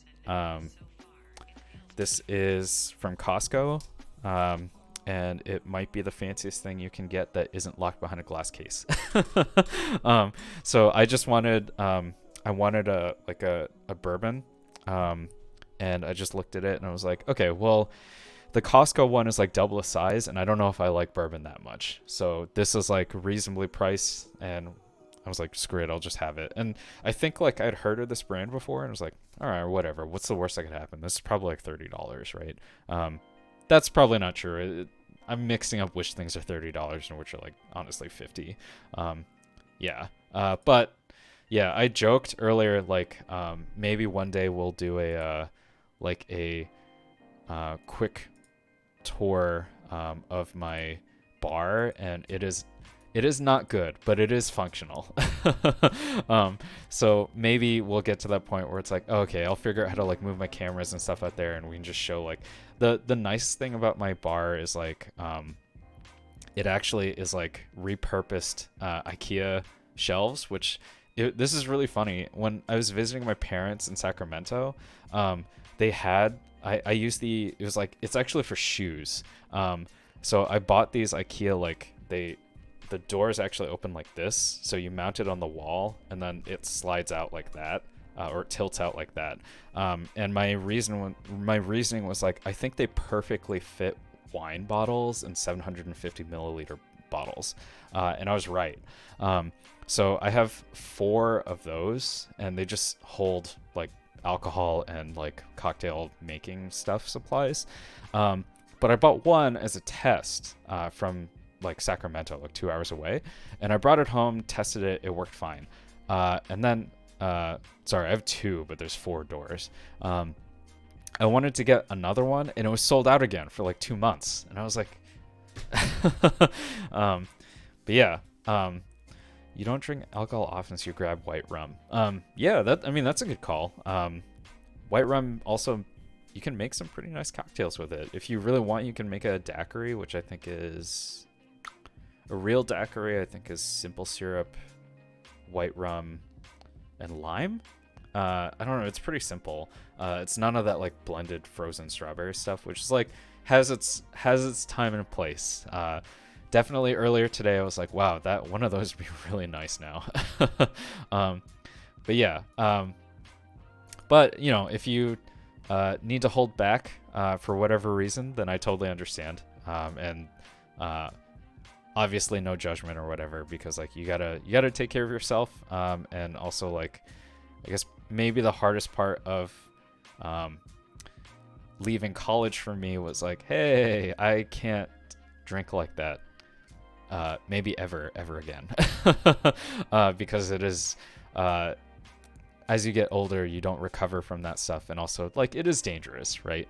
I think in grad school I went full undergrad like a few more times, and every single time I was like, that was a bad decision. So yeah.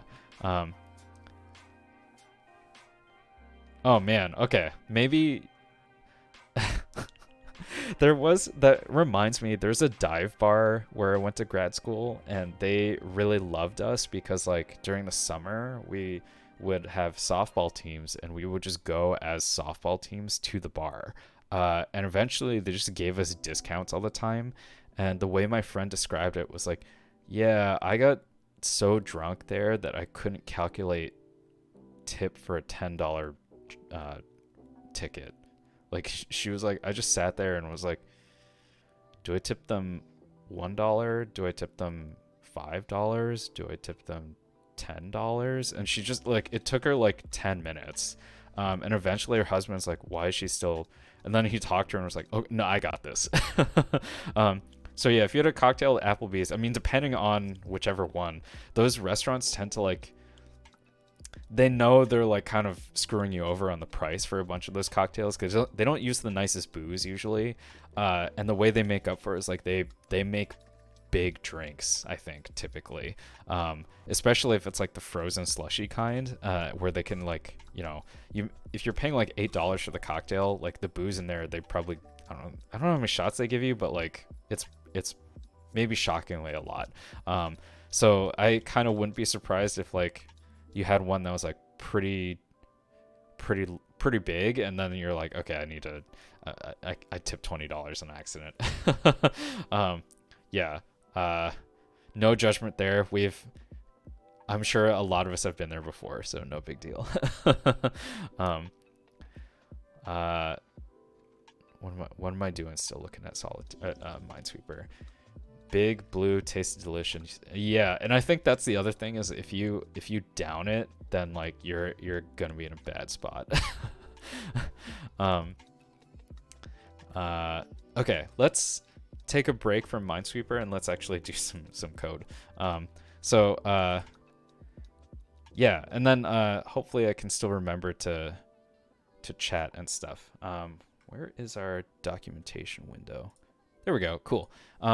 Yeah, so where we were, we imported this data set, and now we're trying to like figure out what we need to do to actually clean it up, because there's things in here that like they're going to be problematic. So we've got to figure out ways to like actually make it so that these are useful. And also, like, if you want to still talk about booze and like funny stories, like, yeah, feel free. I can like try to work through doing this stuff. The things I commented on were like these dictionaries in here, and also this nested data structure. Like, those are bad. So we got to figure out ways to like, are they basically all going to look like this? Like, how big are these data structures? And how big the data structures are would affect like how we're going to process this and split this up. Because like, as you can see, there's a character limit, so we don't actually know. This is what appears to be a Python dictionary. We don't know how many keys and values are in here. So like, if we copy this over, and let's say we only want to look at what column was that? Photo data. What does that give us? Okay, so that gives us a lot. And part of what we might want to figure out is how much of this stuff do we want to keep, because this looks like there's a picture attached as well as an ID for the photo. So let's actually take some notes on here. It looks like oh yeah, because it's in the photo data category, contains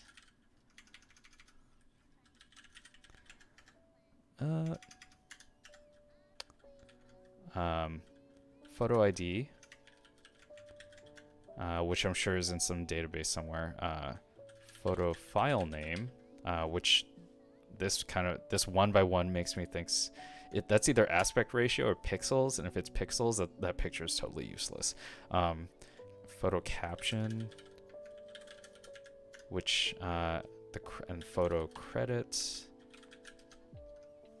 which is a little, we don't know if that means like the photographer or photographer and food stylist and who is who. Let's see, promo title, and then title.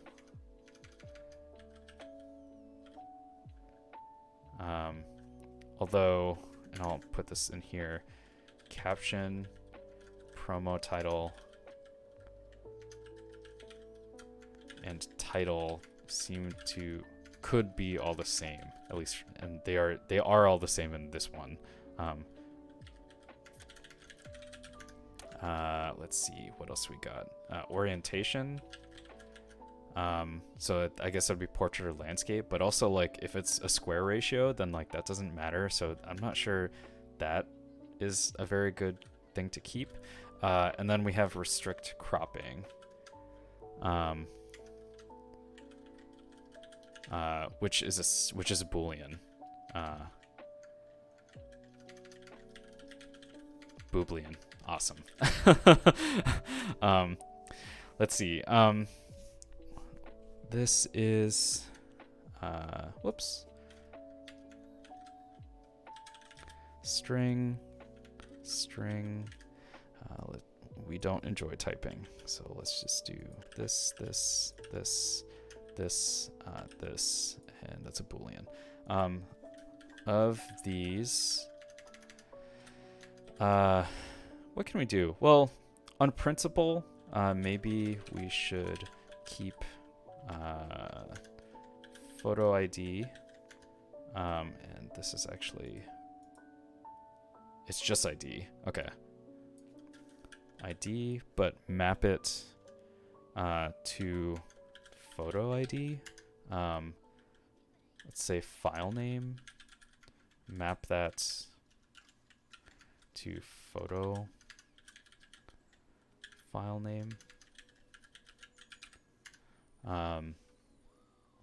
Which I'm not really sure if that's super necessary because we've got a URL. Oh, okay, that makes sense. We might need to reference that somewhere. Let's see, caption.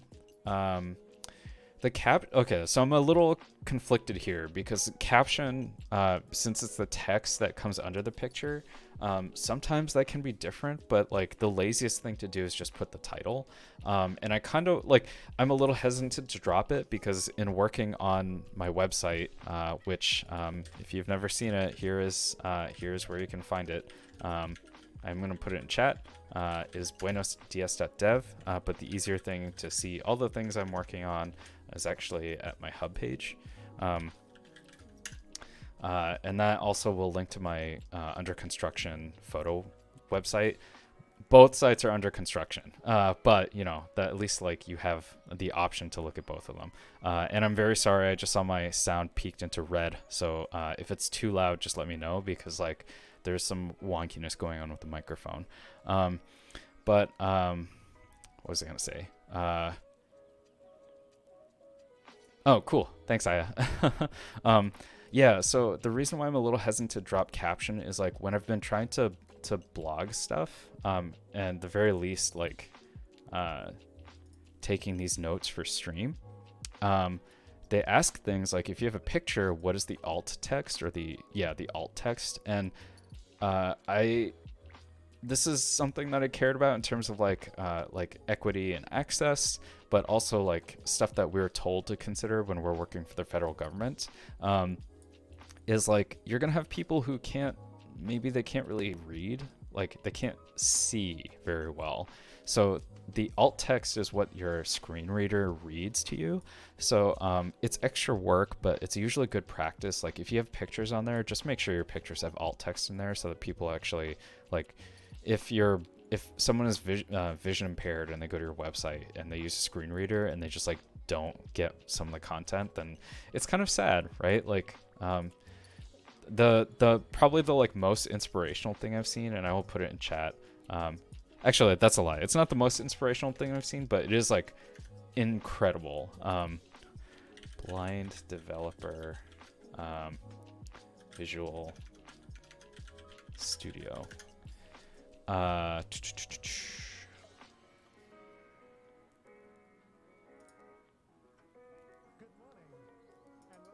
This is crazy. See that at your leisure. Pretty sure that's the site, and then I'll add it to stream notes. Put like, remember to add alt text to your images for people using screen readers. Yeah, and the reason why, for those of you who rated and are still around, the reason why I'm doing all this stuff explaining all the data is like, one, this is stuff that I would kind of think in my head and take notes on anyway, and it's nice to just like, in my opinion, it's nice to lay it out and like, so that if other people need to see what you're doing, then makes sense. One of the reasons why I got into streaming was to help me with interview prep, because like it would force me to talk about my thought process, which is something that's like obviously good for interviews.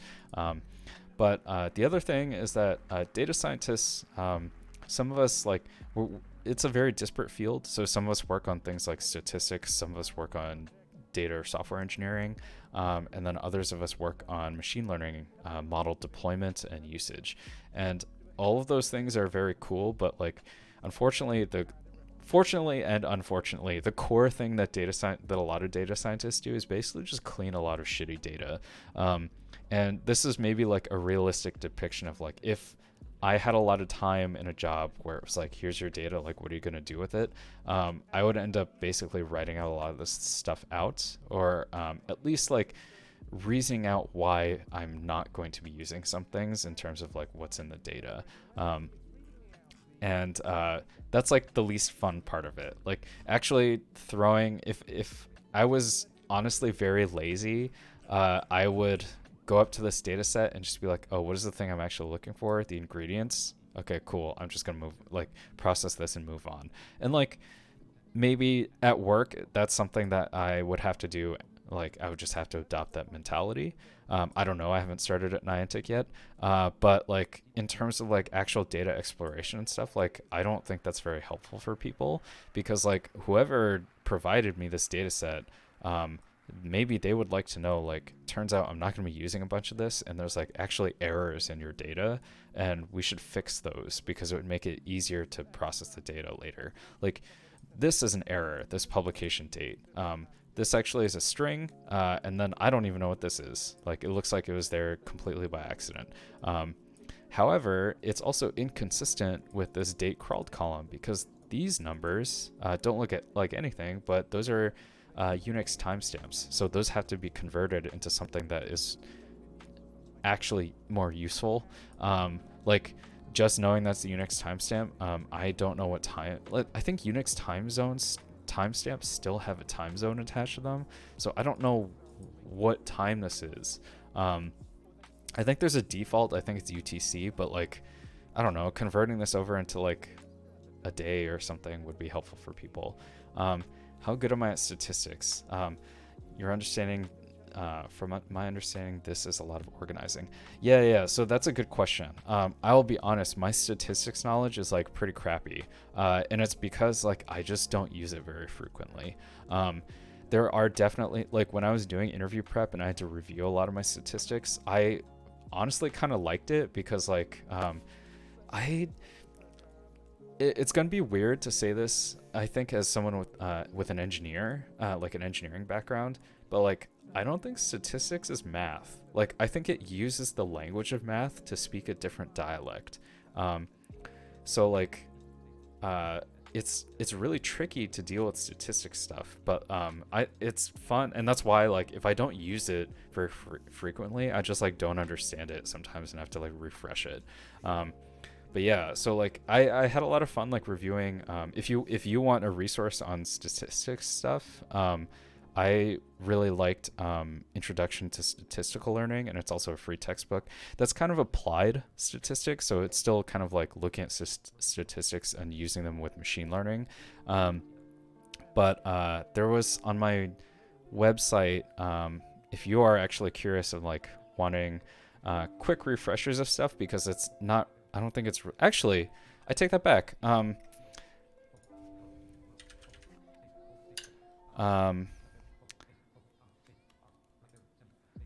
The statistics stuff on here, that's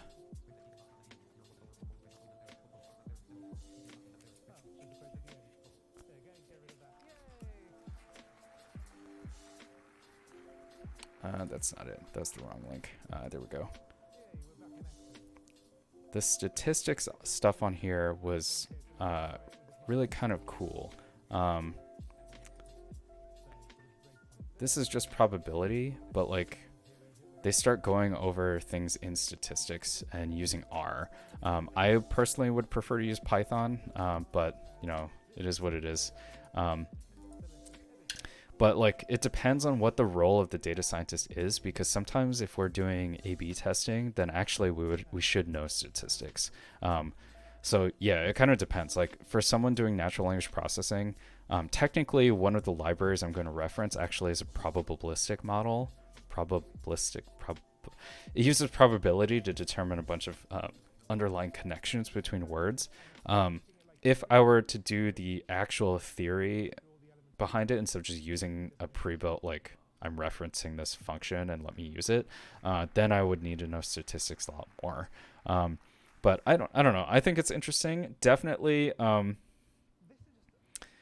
I know enough when somebody tells me something, when my skeptic alarm goes off. So a few days ago, it was last week, Elon tweeted that he's basically trying to get out of buying Twitter without having to pay $1 billion to them for bailing on the Twitter deal. And one of the things he's trying to protest was that Twitter claims that 5% of its users are bots. And Elon boldly said, my data team and I will do our own investigation by taking a random sample of 100 users to see 100 followers of the actual @Twitter account to see if they're bots. and he said like this is a statistically valid sample, and I was like, actually that it depends on what you're trying to say, but frankly I don't think that's right. And like part of it is because like you want to show, it's like if you want to show that 5% of the users are bots, you need to actually look at like the statistical power of that test, and taking only 100 is not enough. Like, given that the sample size that he's working with, I think is like 33 million accounts follow the @Twitter account. Someone in the subreddit did the actual calculation. I was like, 100 is not enough, and like I'm too lazy to get a statistical calculator. I think it was like you need to show that like from a random sample of like 10,000 or something. His point was like the replier's point was, I think it was you need to take a random sample of at least like 3,500, and then like if you get like however many of that being 5%, then like, oh, that's actually maybe valid, right? But like I think it wasn't clear when he was tweeting what he was trying to show, because I think someone did the calculation and said like, well, if a random sample of 100, also hi Ghibli, if a random sample of 100 has like a decent proportion of them being bots, it would show that there could be like 15% of accounts are bots, which is a completely different question than showing that 5% of users are bots, right? So like there's like random stuff where it's like I can look this up because I've seen this before, and I feel like there's like little feelers that are like, okay, something about this already, like if it passes the sniff test or not, of like whether or not I should do more analysis. Like I feel like that is my overall familiarity with statistics right now, because I haven't really been using it. But yeah, it's a very interesting field.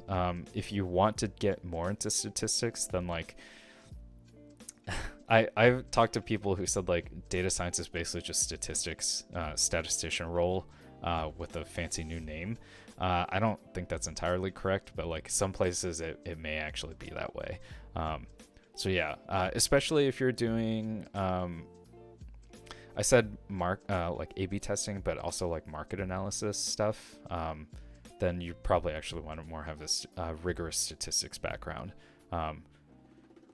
Don't quote, you can quote me on that, but I don't know if it's right? Like I know the kind of work I like doing, which is basically data frames, natural language processing, machine learning. So like when things in machine learning are using some things inside statistics, I'll go look them up. But if I had to do statistics every day for my job, I would admit that like I would be bad at that job. There were a few interviews I took where the interviews were like almost purely statistics. And I was like, well, I know who's crashing and burning on this interview. Yeah, so nothing wrong with that though. Yeah, but that's an interesting question, Aya. Kind of similar, like sometimes people are like, oh, how much like software engineering do we do? Because like how much of say I feel like when people ask that question, it's like, how good am I supposed to get at LeetCode or HackerRank? And my bias is that if you like LeetCode or HackerRank, that to me means that I think of them as Rubik's Cube puzzles. So I don't think anyone is going to be doing those kinds of problems on a day-to-day basis for work. But I think that they're like fun to do as like a little mental challenge, not little, but as mental challenges once in a while. I think that kind of stuff is good. But I hate that they are used as like a standardized test for programmers, because like you're basically never going to do that stuff. On that website, this one that I linked before, it is actually on my website as like helpful career resources. There's like in here, there's a list of like, these are the LeetCode problems that you should do to prepare for your interviews. And it was like, once you get to medium difficulty, I 100% did not believe the list anymore, because like one of the medium difficulty problems was like, did you know, I think it's Kadane's algorithm by heart? If you didn't, you would never solve this problem. And I was like, well, that's not helpful. I didn't study algorithms when I was doing a PhD in engineering. So yeah, like if you like data structures and algorithms, like go ahead and study them. I don't know. I think people are realizing that like those types of questions are maybe not the best to ask because they're nice to see how people work through a problem, right? Because they're tricky. And even if you know the answer right away, it's not good to jump to the solution, right? Because like people don't get to interact with you, they don't get to work with you, and trying to solve like a fun little problem. I've seen interviews with like recruiters and interviewers who are like, oh yeah, this person immediately recognized the HackerRank problem and gave me a or the ideal solution, but there's like no discussion at all. And like they're interviewing you because they want to figure out like, are you technically capable of doing things? But also like you're gonna sit next to this jerk for like 8 hours a day, right? Like if you can't handle working with them or working alongside them. Oh, hello, Yuzu. Thank you for the follow. If you can't handle sitting alongside them for like 8 hours, then it's like brutal, right? Like you don't really want that person around. So yeah, I don't know. Like, yeah, that's my feeling on like HackerRank stuff. I'm just like, it's cool, but also like, I don't know. Like, how would you feel if someone judged whether or not they should work with you based off of your ability to like, I'm old, right? Like, or I'm older. So if you're judged on your ability to make similes, like SAT style similes, as a way to like talk to people, then like that would be weird, right? Like that's not really realistic. Maybe there's no discussion because engineers have less social skills. I think that's part of it, right? Like even engineers, like we want to work with people who have some aspect of like, is this person going to be a hassle? So like even given that like not all engineers have the best social skills, and I'll admit my social skills are pretty shitty. Like I still have like a threshold of like, there are people that it's like, yeah, the less I talk to this person, the better my life is overall. And Ghibli, especially when it's not used in the job, better for the potential employee and company to test skills that will ever actually be useful than some random big brain knowledge. Yeah, I agree. Like, for a few places, they essentially have given me what is on the screen, right? They're like, here's a CSV and we just want you to do some EDA and kind of explain your thought process. And like, I don't know, that's kind of what you would actually be doing at a job, right? Where it's like, in an ideal case, it would be like, here's some data to play around with, and it'd be like, oh, cool. All right. Yeah. Let's see. If you're an engineer, good. Bet you play League. Playing League warps your perspective on people, and you go into projects immediately hostile towards other engineers. Yeah. So I think that's what gets you shuffled to a bunch of different project teams over time. So it's fun to imagine. Especially I'm imagining someone in like meetings just being like, dude, you got to stop feeding. But like eventually that probably just like wears out eventually. Yeah, because like, I don't know, the other thing to consider is eventually, I know I'll admit that currently I'm ambitious. Like part of the reason why I didn't want to stay in government was because I didn't like the work I was doing and didn't foresee that part of my job like changing over like the next year or even like a few years. And I was like, I want to put myself in a place where I can grow my technical skills and like learn, and also like work on stuff that like maybe it's not as impactful as healthcare administration for 63 million beneficiaries, that's how many beneficiaries there are for Medicare, not counting Medicaid, I believe. And like, you know, I'll do a little tangent thing of like, part of why I actually had a very unhealthy work-life balance when I was at Medicare in the beginning was because a bunch of my projects kept showing up on Last Week Tonight, and the person in me who is like lawful good essentially was like, you know, if I work on that code for like a few more hours tonight, maybe fewer people will die. And that turned out to be totally wrong. But like, I kept thinking that every time my shit showed up on Last Week Tonight, and it was bad. Yeah, so like, as I'll admit that like I'm pretty ambitious in terms of like I want to work on like cool shit and then like keep making cool stuff and learn new things. But eventually it's gonna come to a point where like I don't care about that anymore, right? Like I just want a job that like pays decently and like would provide for my family. And I know that's gonna happen at some point. Like I won't always be the gung ho like jump into whatever project and do whatever type of person. And like eventually other people are going to work that way, right? Like not everyone wants to constantly work essentially in like a startup environment all the time. And Aya, thank you so much. um, yeah, Ghibli, it was interesting, especially when kind of related. Not everyone had that same attitude towards work, and that would get frustrating, right? Like, yeah, especially when it was during work hours and they still didn't seem to care all that much. But yeah, let's so what was I gonna say? For other stuff for statistics, there is a former teacher at what's it called? He was teaching at University of Utah, and he had a series of free lectures that are online. I thought they were pretty okay. Like they're pretty good. Some of them like could have used some editing to shorten some of the videos and like maybe bring some of his discussion under control. But it felt like because like me, he would kind of ramble. I think he just recorded his streams, and he would also record technical difficulties sometimes.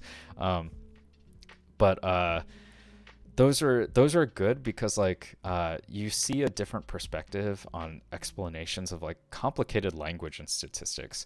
So like one of the things that I got confused by is like what is the difference between a confidence interval and a prediction interval? And one book that I read like honestly did not explain it very well, but this particular teacher, Curtis, I think I linked to it.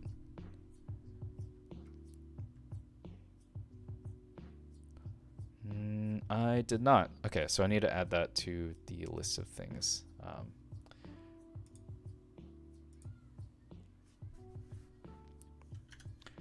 Add the playlist of, oh, that's in to do, not summary. Add playlist of statistics classes. Why don't I put this so that y'all can see what I'm writing? Statistics classes to helpful resources. And yeah, I'm doing this thing, as you can see, where I'm trying to keep stream notes, because like I was writing them down on paper, and as you could see, maybe like 30 minutes ago, I was having trouble remembering which piece of paper had what written on it. And I tried to publish these. And then basically try to make these available for everybody. So if you go to the site, I'll do this in incognito mode so it doesn't log me in. You can actually see like this is what's here now.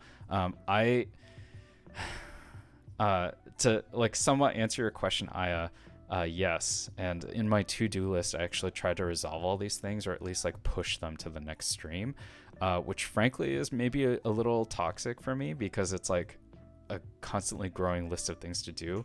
And my inner perfectionist doesn't like that we can actually, so in the incognito mode thing, you can see that this is the home page. When you click on the individual notes, you can see like, oh, this is the featured image. This is the Twitch, the recording of the stream. It was supposed to be embedded, but something is not working, and that is on my current list of things to do. Like, I would really like the embed to be here so that you don't have to click a different thing that takes you, like, even though it opens in a new tab, you at least have this. And, like, I keep, like, the minimum viable thing is, like, just embed the whole thing in here. The next step would be, like, well, it'd be really nice if I had timestamps for each of the things that we talk about, and they just link to that part of the video so you can, like, kind of follow along. And there's, like, links and stuff, so you can actually click through all the, like, any documentation or things that are, you know, helpful or referenced, because, like, MLflow, like, there's no way I'm putting all this documentation on my blog. It's way too complicated. So like you can go here and read it at your own like leisure, or as you're working through projects, because like you're not gonna like scikit-learn is a good example. The thing I was showing before, you should not be memorizing this entire documentation because you're probably not going to use it, right? So like using count vectorization to count like words and stuff, like are you going to need that if you're doing like primarily working with numerical data? No. So yeah, like I have all these things in here, and like the perfectionist part of me like wants it to look at least a little pretty. So like this is more of a fault of the theme that I'm using, but I hate all this white space around it. But at least like if I do this, like you can see it at least like kind of makes sense, and it will take up a third of your screen, and it's laid out somewhat nicely. However, the stream from the 16th currently doesn't have any of that. So this is the admin mode where I'm like adding stuff. There are no pictures, there's no links, because pasting HTML or hyperlinks in here doesn't automatically turn them to links for whatever reason. So every time I have to like, oh man, okay, every time I have to highlight, click, convert it over, and that's just like a little bit extra work. And now that I'm here, I'm like, all right, let me go ahead and do this. So like I do these things so that at least if I were to read these posts after, I would think that they're better if they're done more like the one on the right. So like this one is technically done, but in terms of all the stuff is available, but also I think it looks like shit, so I won't publish it. Yeah, so I'm trying to like, I was trying to do that earlier today, but like I was taking a Coursera class, and like I was having some technical execution issues with their notebook, so I just like didn't finish on time. Yeah, man, I'm getting real picky about this right now. People say it's bad because of stress and overworking, but it's good. It's as always, it's a balance, right? And then you comment on that too, like don't be too hard on yourself. I think my brother had a heart-to-heart with me of like, dude, you just like work too hard. And I think like I'll be honest, like one of the things that's like really weird about me is like my condo unit has a pool, and people like love to relax there, and same with the beach, right? Like people like going to the beach. I get bored after like an hour at the beach because I'm like, or what do I do now? I have like so much stuff to do. Why am I here just like laying down doing nothing? If I'm alone, right? Like if I'm with friends just chilling, that's like a little bit different. But like today I took a break, I went to the pool, I went for a dip for like, I want to say 11 minutes, and then I got bored of swimming. And I got out like kind of drip dried while reading, because I was like, well, if I towel off, it's still gonna be cold, and I'm gonna take water everywhere, and I should like enjoy the sun a little bit. But like I couldn't just lay there in the sun like I saw people. I had to read and like do something. I almost brought my laptop actually, but I was like, okay, I don't know how long I'm gonna be out there, so like don't bring your laptop to work on these web pages and stuff. Just like chill out for like even as short as you can, and then just read away from a screen. Yeah. And in 2010, I think my family went to Hawaii, and my dad, I think, loves the beach because like I don't have to do shit. And I was like, come on, Dad, we gotta do something. And I think like after like 30 or 40 minutes of just like laying down on the beach and like appreciating the like sun absolutely roasting us, I was like, hey, I'm gonna go for a walk, because like how long, like what else is here? Like there's got to be other stuff here. And then he went for a walk with me, and it was more interesting that way. Guess you're putting yourself in a nicer environment rather than doing the things you can go. Yeah, it's like, I don't know. For me, when I travel, I try to take the approach of like I should be doing things that I can't do back home, right? So like if it's the beach, then like go appreciate the beach. But in Hawaii, it turns out like a lot of places you can actually just do whatever. So like we were on Maui, and there's a bunch of hiking there, and I that kind of maybe silly Instagram thing where it's like mountains or beach, like I'm definitely mountains. So like I would have rather like been hiking and stuff, which is actually kind of odd because back then I was like obese, and not like, well, not like, you know, well, I don't know if I'm posing correctly, but yeah, not like this right now. Yeah, I'm gonna go for a walk just so you're playing Pokemon Go.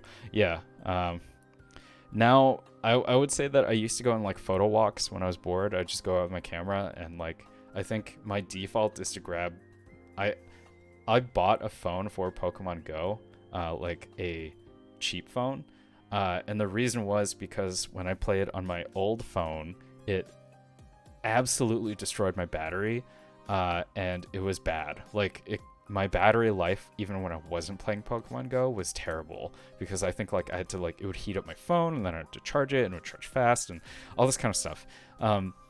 So I bought like a cheap phone just to put Pokemon Go on it. And like if it breaks or whatever, then like I'll just buy another cheap phone. Because it's just, I kind of treat it as like, oh, I'm just buying like essentially like a shitty game console. And we got grandfathered on this like ultra cheap data plan, so I was like, oh, okay, that's fine. But yeah, like, and that thing has been going strong for like, I want to say 2 years now, 2.5 years now. Yeah, just 2 years. The battery life is starting to get a little wonky. It used to be like 3 days on, and now it's like a day and a half. But like whatever, like, I don't know, it made it easier. I don't have to like struggle between getting on Discord to talk to my friends either in Pokemon Go or out, to arrange like raids and stuff. And I know that I'm not playing anything else or doing anything else on the phone. The only problem is that like if I know I have it, I don't like take pictures and stuff, which actually the other day I realized was actually bothering me a little. But yeah, don't worry, you upgrade your phone because your gacha game lagged. Wow. How do gacha game, was it Genshin? Because Genshin I know is like super intense. On mobile games, 10,000 plus hours. Oh man. Yeah, I mean that's a good point. Like when I saw a reasonable take from a YouTuber. Oh, okay, yeah. I saw a reasonable take from a YouTuber that was like, why do we keep using Genshin as a benchmark when like a number of us like don't even play Genshin? And it turns out it's like, well, it's like one of the hardest, like most demanding games, and this is like a worst case scenario in terms of like there are definitely people who are horrifically addicted. And like I say horrifically mostly in jest, right? Because like anyone can be addicted to whatever, but like they're like really addicted to Genshin, and like those are the people that like if you can connect with them, like this is the hardest game to play on mobile and it plays it fine, then those people will basically all be happy and everyone else has like some sort of benchmark. Otherwise like, and another like reasonable YouTuber was talking about like he doesn't like benchmarks because it's like no one does these things that we do in the benchmarks. It's really stupid. And like those benchmarks are usually the synthetic ones, which like don't really tell you much about how whatever device actually operates. So like his benchmarks are like, I take a series of clips, I apply known edits and renders to them, and then I render the whole project, and I take time how long it takes. And I was like, very niche case, but also like a reasonable benchmark, because like if people are actually using these things as like professional mobile studios essentially, then like that is actually really good.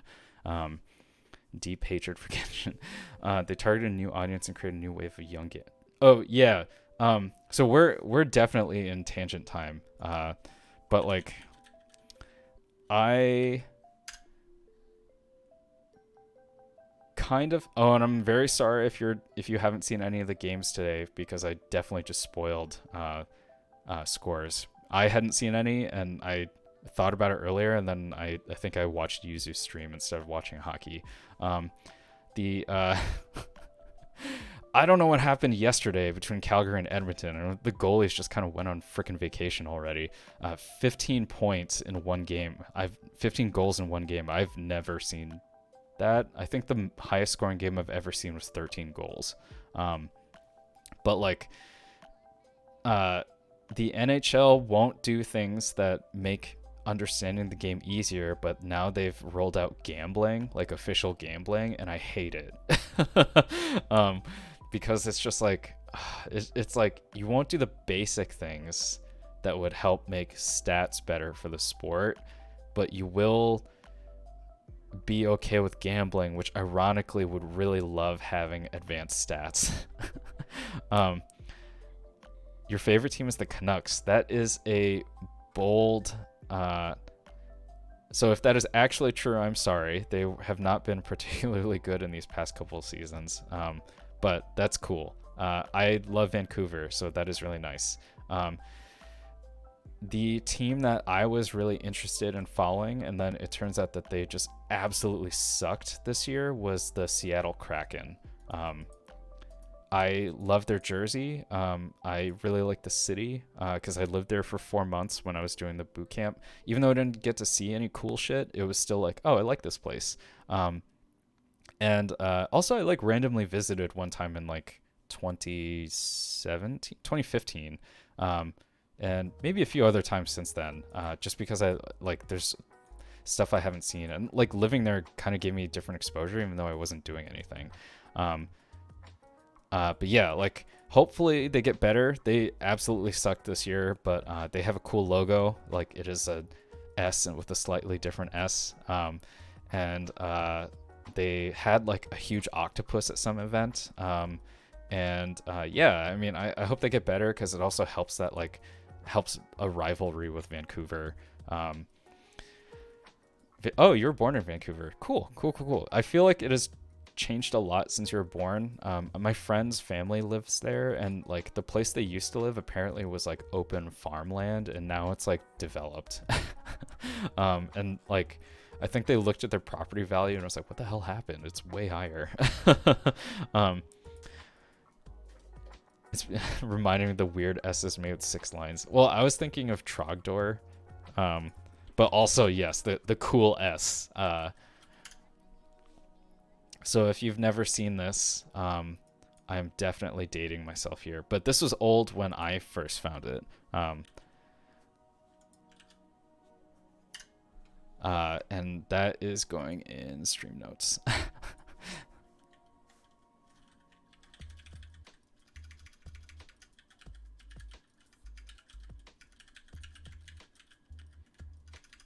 Detoured into stats.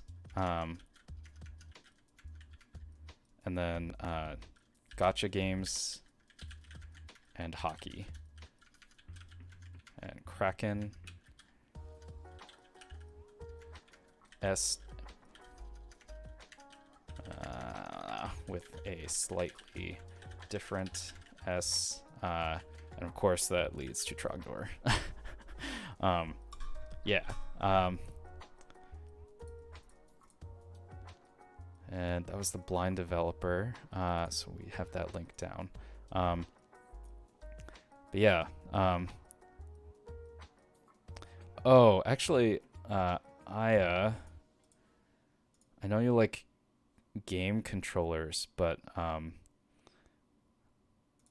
found this keyboard and I'm like, oh, I really like this one.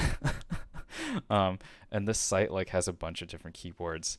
I keep this tab open, or there is another browser with this tab open, and it's because like I am thinking of replacing this one already, because it has some problems, and I kind of am feeling this like rose gold aluminum case, but I would actually get like white keys. I wouldn't get the multicolor. I don't know how I really feel about these multicolor, but I would get white keys like these. Because these are actually transparent, so RGB shows through. Yeah, a friend of mine, my best friend, he really likes one. I forget what game it's called. It's Spin Rhythm, maybe.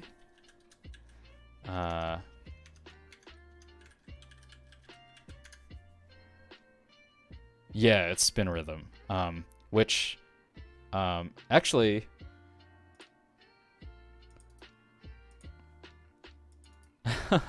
I use you. Yes, when I saw the pink, I think I was like, oh, I should send it to Yuzu too, but I forget if I did that. But like, I really like that pink, and like, I showed this on a previous stream, but like my actual laptop before I got my small one before. Why am I doing it in the tiny window? Is rose gold, and I'm like salty that Dell stopped selling a rose gold version because I like the color. My headphones are tan, but they're actually a little bit pink.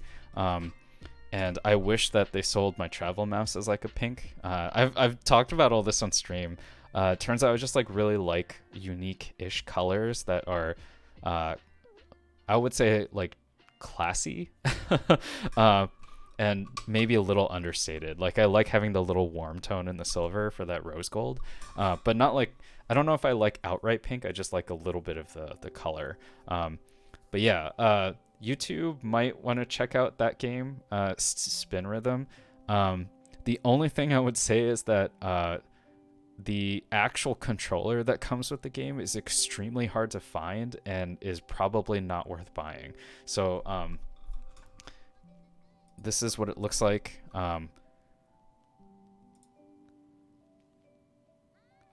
For some reason, I thought you two had it already, or like one of you had it, and like might be interested in playing it. But my friend has this game, and like he was just demonstrating like Discord streaming to me, and he just tried it, and he showed me the controller. I was like, this game is super fucking cool, and I really wanted it, and I was like, dude, where'd you get the controller? And he said, my wife got it for me for like my birthday because the controller's like extremely hard to find, and apparently she had to order it from Greece, and given that it was a special occasion gift, I'm going to guess that the controller was pretty expensive, but it was very nice. Like he had like a hand cam, so he was showing me like the thing actually has like a spin mechanism that's free, so like the harder you spin it, the faster it spins. And like it has all the like switches and stuff like this. One, I just want to play this game. It looks fun as hell. And the music was really cool. But I just don't know where you can get the actual controller. Yeah. Yeah. I don't know if I know it doesn't answer your question because it wasn't an answer. But I guess we can Spin Rhythm. I'm going to do this off to see how much it actually costs, and then we can see like I guess how I react, because I don't want to like throw my friend or my friends under the bus and just be like, yo, you spent this much on a controller, which like I don't know, I bought Rock Band multiple times, so I can't really. I also had at one point I had like 4 Guitar Hero guitars. Let's see. Some people modified the DJ Hero game controller, which like good luck finding one of those. Also, the DJ Hero controller I thought was really cool. Let's see. I'm gonna ask my friend like how he got the controller. I would have more, except like they all freaking broke. So like there's no reason for me to have them anymore. And it was kind of heartbreaking. And also like, you know, I guess not a surprise, but PS2 controllers like don't work with Xbox 360s. I doubt it's 1K. But like even if this controller like $300, I don't think it's worth it, because like it only plays one game, right? It's not like a fight stick or a steering wheel. Like you could technically use those for multiple games. So like I feel like more than $100 for a controller starts to be in the like, oh, what is going on? And like, yeah, I mean, I don't want to throw you on the bus under the bus too hard, or gaslight you a little bit, but like, my budget is like, if it's a controller that serves multiple games, then it can be more expensive. Sound Voltex.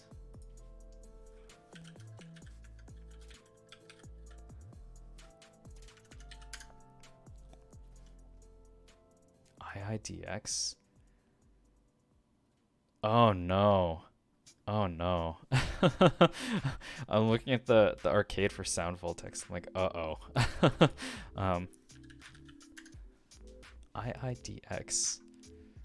I mean, I'll fully admit, like, I had DDR. Like, I've definitely talked about it with, I nerded out over YouTube playing DDR on the custom pad because, like, I definitely had the, like, soft ones and I hated them.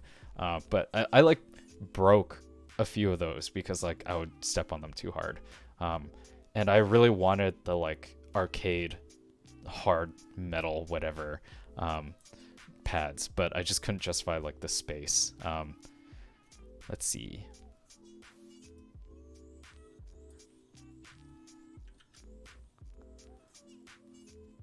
Also, I am definitely looking at these links, like, not on the regular window because I don't want people to feel like too bad about showing them or whatever. Okay, I will say, don't buy the Tyco controller. I have no idea what you would use that with other than, like, I only know of 2 Tyco games, right? So, like, if you bought the Tyco controller, it'd be like, what are you doing? Even the Donkey Kong, I saw people paying like $150 for the, like, GameCube Donkey Kong controller, and I was like, come on. Let's see. Use Velcro to attach to a thick, solid piece of wood. That helps.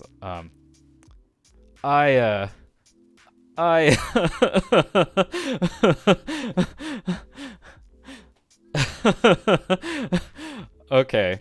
What are you playing with the Tyco controller?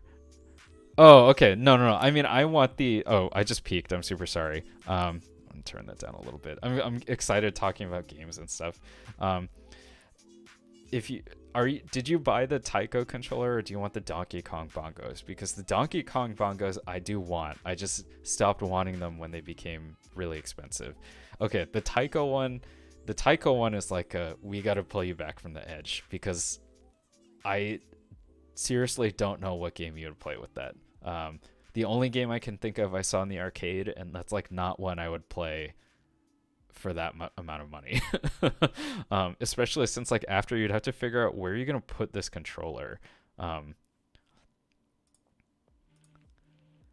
me see. I'm gonna see what other games. Yuan-Con, Tyco.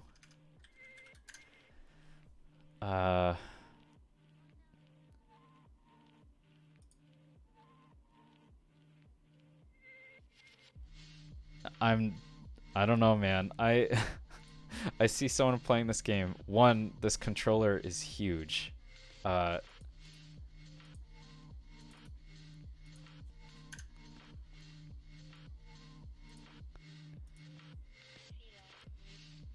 And it doesn't... I really don't know if it seems all that, like... Okay. If you built your own and it cost you this amount of money, I feel like that would be understandable. But if you bought this, I wouldn't get it. Like, it doesn't click with me, like, why someone would do that. Because I don't know, people... This game looks fun, but also... I played this in the arcade. It's pretty fun. I don't think it's worth the amount of money that the controller costs. But, like... It looks pretty simple, like the controller itself. So, like, if you're to build it for fun and, like, learn soldering and some woodworking or whatever, like, that would honestly be a pretty fun project, I think. But, like, all right, it's gaslighting time. That's how much the controller costs, right? Like, that's too much for one game. That's in my opinion. But, like, I also... Like, I almost bought, like, and built a whole rig for racing sims. So, like, I bought a, what's it called? I bought a really nice wheel and pedal set. That probably still costs less than this. No, that's not right. That costs a little bit more than this, actually. But, like,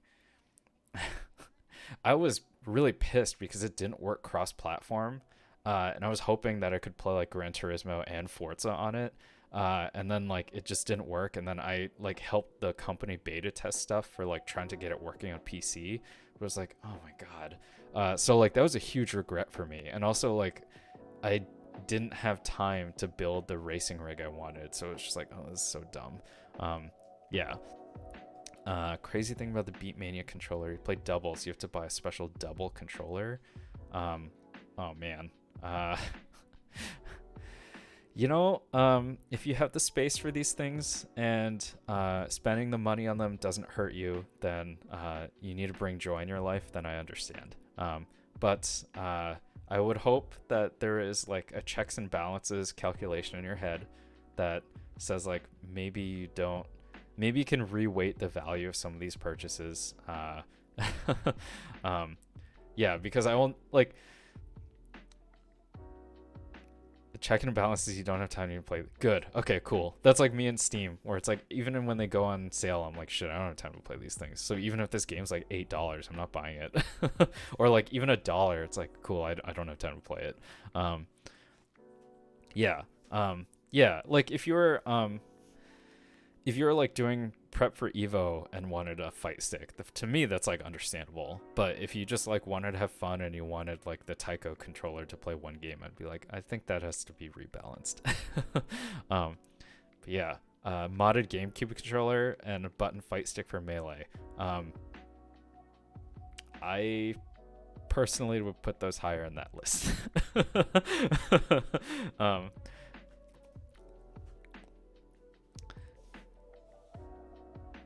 Beatmania IDX. Oh man.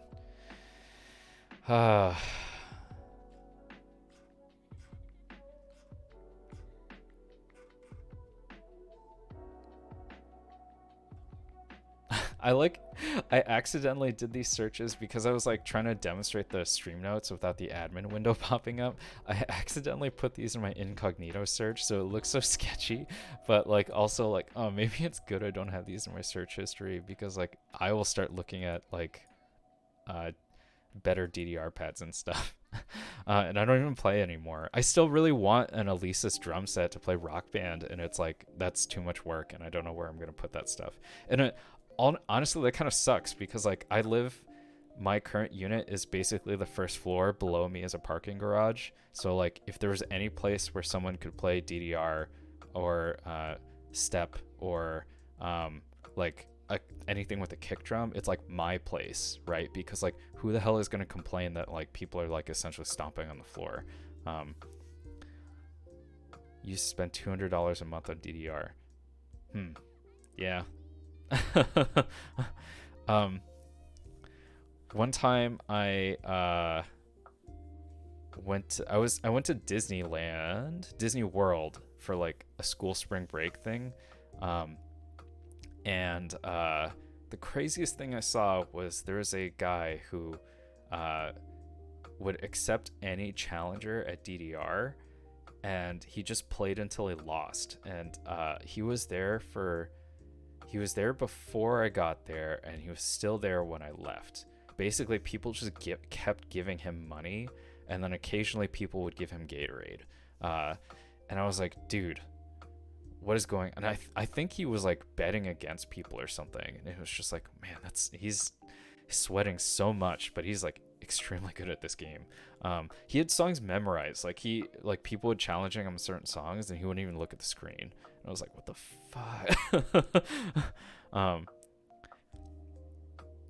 Every 4 songs he plays $1.50. Are you gonna play enough songs to get back your money? Yeah, I guess that makes sense. I mean, for a second I thought you were talking about the DLC, and I was like, okay, let's not talk about how much Chrono has spent on Rock Band DLC. It's a lot. Oh man, maybe it's good that I can't play that game anymore, actually, because like they kept rolling out DLC, and there's definitely songs in that are like, oh yo, I want to play that. Okay.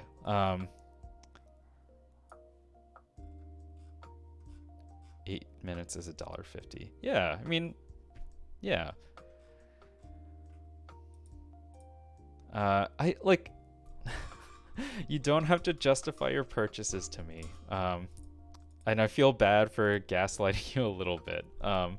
But you know, this is the elder statesman in me, and who wants to like watch out for my friends. And it was like, there's taking care of yourself, and there's I worry.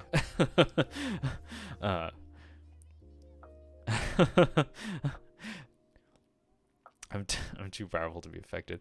That reminds me of like I feel like every time I see pictures, like mugshots of people who are arrested for like dealing meth, it always seems like people are like, everyone else gets addicted to meth, but not me. And then they always get addicted to meth, and it always does stuff to their like face and body.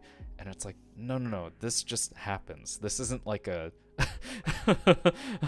but yeah, I am glad that you're spending rationally. I'm not saying that buying fight sticks and custom controllers is like having a meth hobby. God, I hope not. Well, okay, I'll put that in stream notes. Things that are meth hobbies but not meth hobbies. I won't actually put that in stream notes. I mean, yeah, I mean, I'm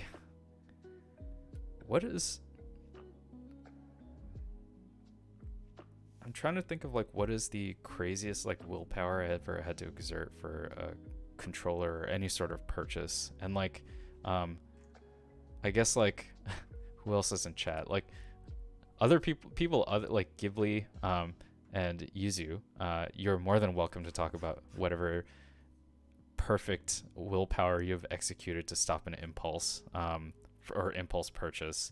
I think like, what was mine? It was probably camera related.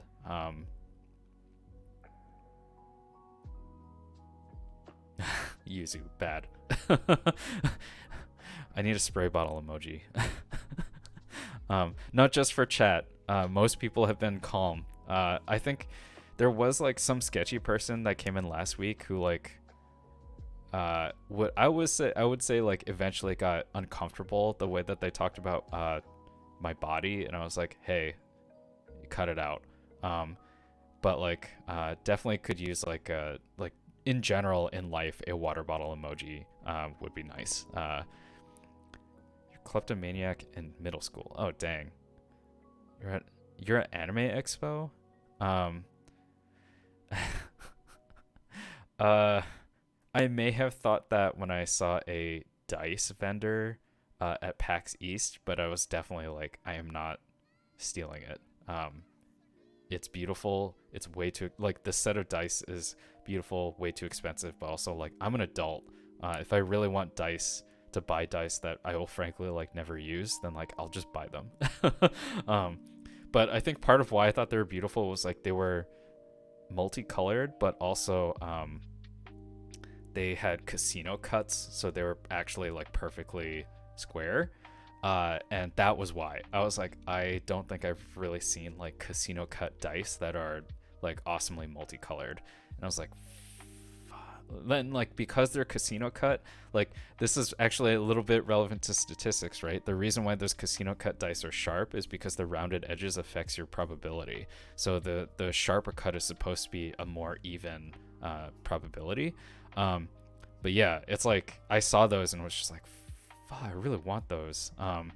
Yeah, dice are super hard to resist. And like me playing 40K was also a problem because I would keep trying to buy dice. Like I had really nice like green dice, but then I was like, oh, maybe I want other ones that go with it, and those can be for different units. And I was like, no, this is bad. This is bad. And actually, now that we mentioned packs and dice,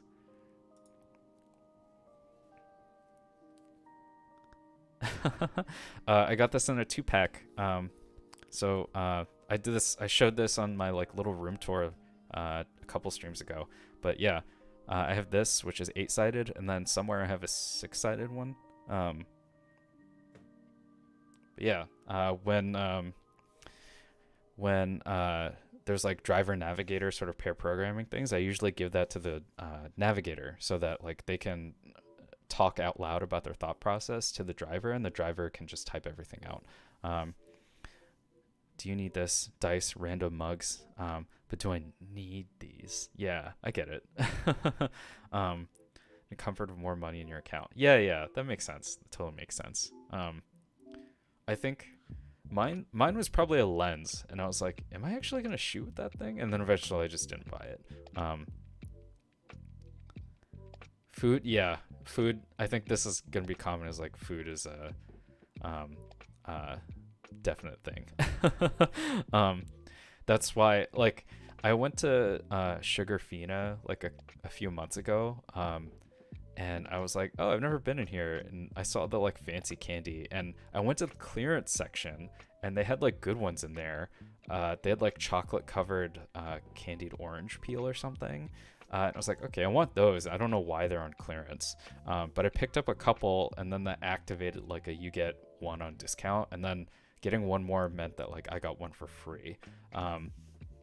And I ended like I bought one or two just to try them, and I liked them, and then I ended up buying like 6 more. Like I literally like walked outside, opened a box, had a couple pieces, then walked back inside and picked up 6 more things.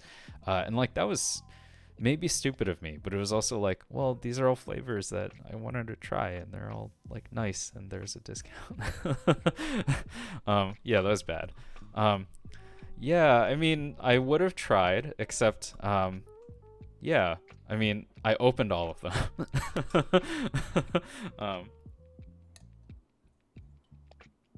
And you know, once you open the seal, they don't stay good, even though it's in a box, and there's a whole thing. The gummies actually probably would have melted, you know, whatever. They're fine. They're doing perfectly fine in my kitchen.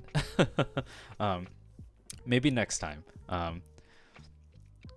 Always an interesting feeling of, is this discount too good to be true? While hoping so hard that they overstocked rather than... Yeah, so actually I asked them about that. I was like, hey, so of these things that are on discount, one was $1, right? Like one of the things I bought was like, if you buy anything, you can just get this one for $1. And I was like, why? What happened? And the cashier said, they're just not very popular. Like they taste fine. They're not like one of our better items, but like we just somehow just made too many.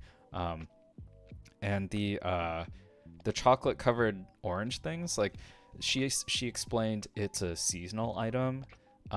They had made it the previous season, and it did so well that they decided to just bring it back for this, I guess, current season or the most recent season. And then for whatever reason, nobody wanted it anymore. And I was like, these are actually like really good. And she's like, yeah, it's just we have too many of them. And the other one that I got on sale was like, it just wasn't selling. And she couldn't figure out why, because it was like a spring kind of flavor. I think it was because it's a gummy that's a little bit too hard to chew.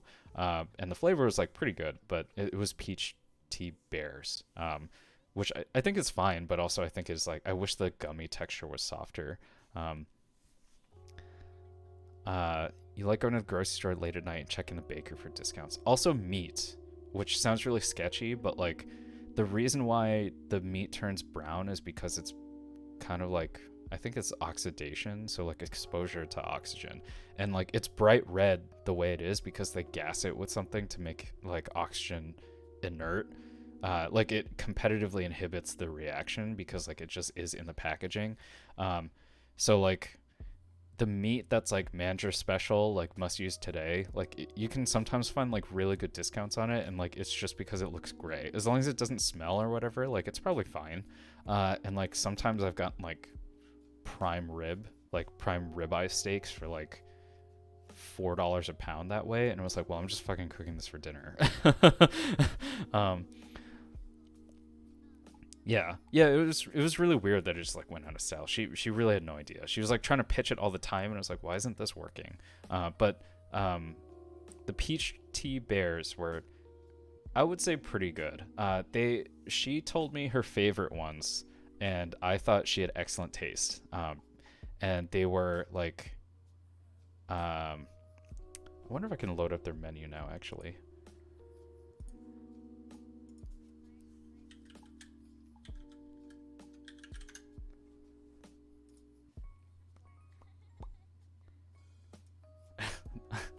also in an incognito window.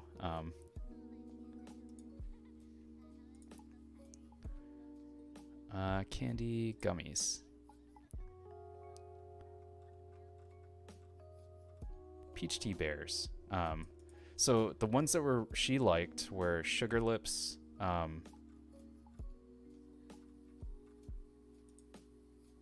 strawberry hibiscus bears.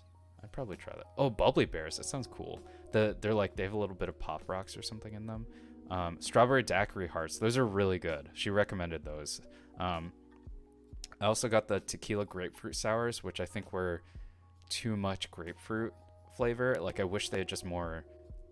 I thought it was going to be like a tequila forward or a lemon forward with tequila notes and just a touch of grapefruit. But it was like very grapefruity, and I actually don't really like grapefruit. The Sugar Lips were also very good. So she recommended Sugar Lips, strawberry daiquiri, and I think that was it of the gummies. And those are awesome, and the texture of those was way better. Like, they're much softer. Let's see what else. Oh, hi, Aaron. How's it going? We were doing some exploratory data analysis in a Jupyter notebook, and then went off the rails, and maybe that's like a sign that stream should maybe wrap up, and I didn't realize that we've been going for like 3 hours. But yeah, so it was kind of fun. It was like actually doing some exploratory data analysis and talking through the whole process, which frankly, I haven't done in a lot of these streams, and I had been really wanting to. Even those streams where I was like converting R code into Python was like cool, but also a little rough for me, because it's like, oh, I'm just like literally converting someone else's work into Python, and it's a bit of a struggle bus, because like those things like kind of don't exist inside Python. Then eventually I found the like formula API that lets you write R code inside, like you can write an R function or expression in stats models, and it generally just works. And I was like, okay, then why am I doing this whole conversion? Excuse me.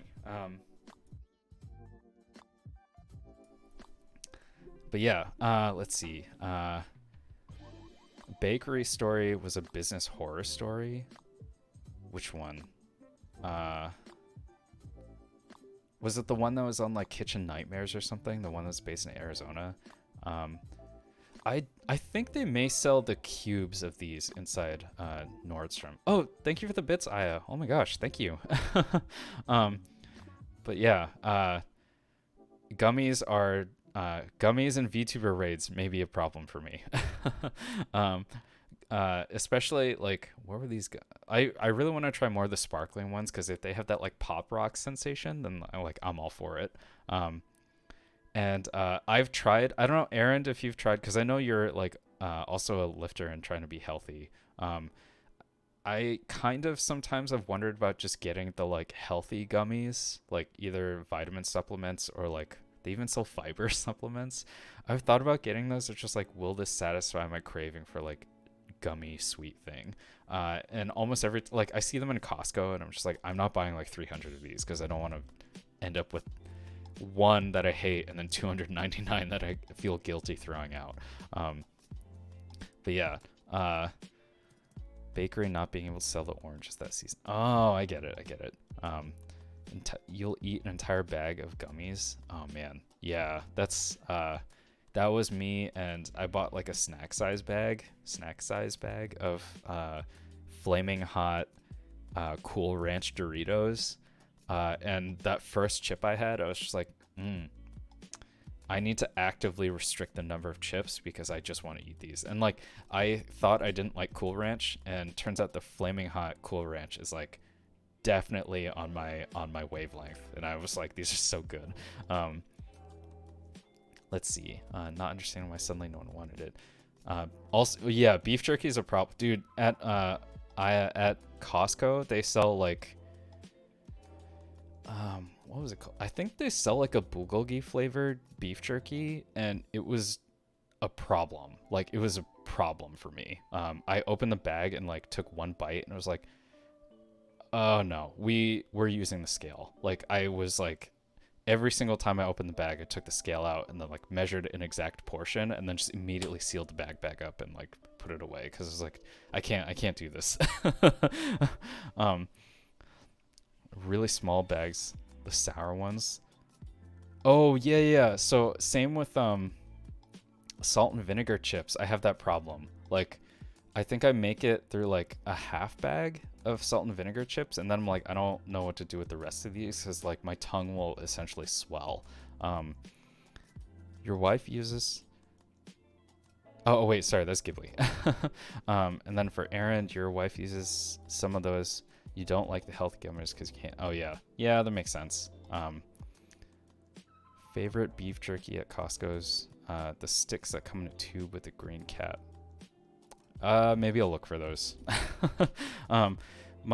When I used to do 5 meals a day, like my afternoon snack was jerky, trail mix, and I think matcha. And then I stopped doing 5 meals a day. I currently am trying to do intermittent fasting. Oh crap, I just closed one of those tabs I still wanted open. That's okay. Yeah, currently I'm doing intermittent fasting, but I'm like not, frankly, I'm not really good at it. A few months ago, I realized like I just missed breakfast food, and it was kind of rough on weekends because it was like, well, I could go to like a brunch place, but they're kind of like maybe closing up by the time I get there, and I was like, I just can't do this. So like now like on weekends I tend to treat myself to breakfast, which is like a weird thing to say, right? To treat yourself to breakfast. But like if I wake up on Saturday or Sunday and I'm like, I just really want pancakes, then like I will go get pancakes. But before I like wasn't doing that. Or donuts. Oh my god, donuts.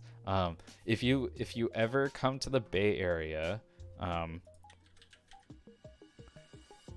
or you are in the Bay Area and you have not been to this place, Stan's Donuts, this place is amazing. If you go at the wrong time, you will wait for like an hour, so don't go like at 11. But one time I went and they were just like in this video here, they're just making a ton of donuts, and I got up and ordered and I was like, hey, I just want 4 because there's gonna be like 2 for me. Oh, Naughties, thank you. Which interesting name. But thank you for the follow. Thank you. I guess if there's other people that are new, like feel free to, I guess, tell me how you found me because I'm curious. Yeah, so like this donut place, I went there, I wanted 4. I told the person, hey, I just want 4, not like a dozen or anything. And the person said, oh, okay, good. Because honestly, like all those boxes behind me, those are all sold. So like there's 4 dozen donuts that are just waiting to get picked up. And I was like, oh.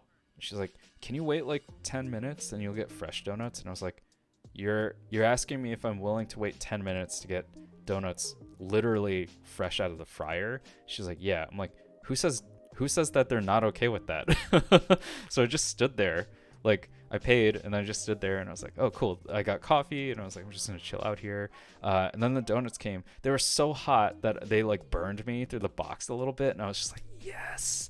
I got in the car and I took one out and like the glaze was still like translucent because it was so hot and they just put it on.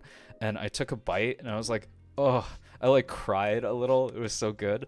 And then like I went back home and my brother was still asleep, so he had to have them after they'd like cooled and set and everything. And I was like, dude, these are like life changing when they came fresh out of the fryer and the glaze was still clear. Like I've never had anything like that before.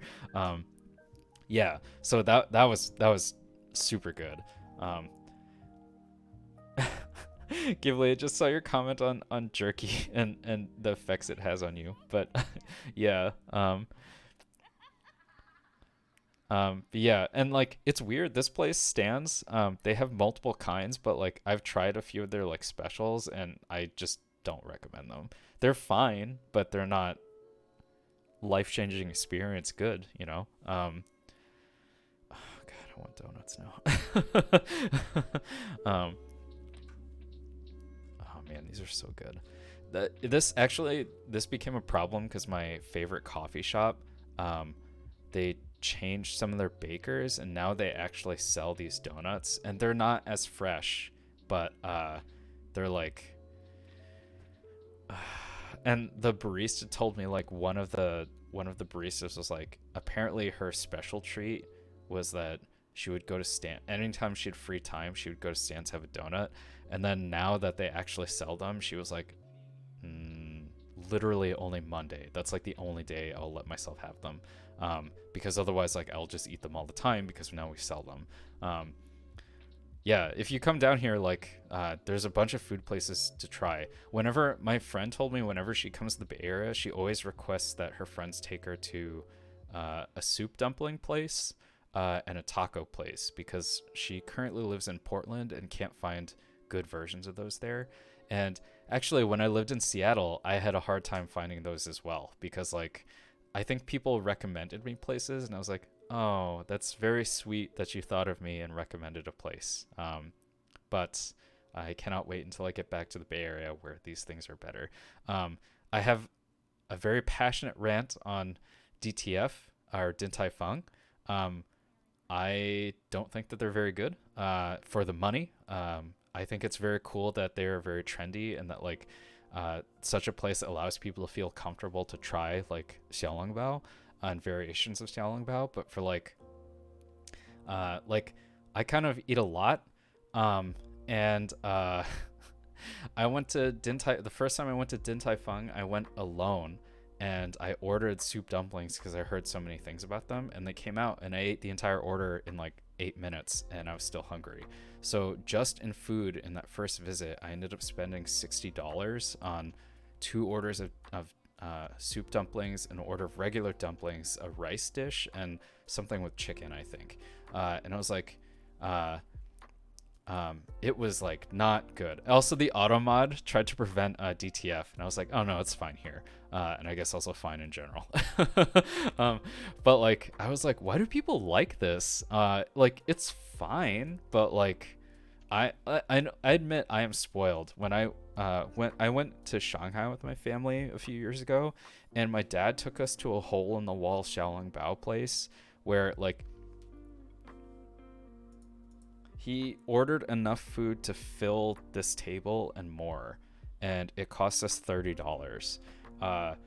And those were the best dumplings I've ever had basically in my whole life. Short of, there used to be a place in Cupertino that place was so good. Like we ended up having like essentially like a freaking like 6-course meal there because we just kept ordering food. And it was just so good. And then they closed, so I don't know what happened to them, and it's like heartbreaking for every time. There's another Chinese restaurant that I love. They closed during the pandemic, and it's like heartbreaking. But my thoughts on cookies. I love Crumble. I love them too much. And I definitely fell for the nutrition information because I was like, hey, how bad are these cookies for me? And I looked and I was like, oh, they're like 110 calories per serving. And then I looked closer at the nutrition thing and I was like, bruh, each of these cookies is like 6 servings. But yeah, let me think. I like Crumble. I have a so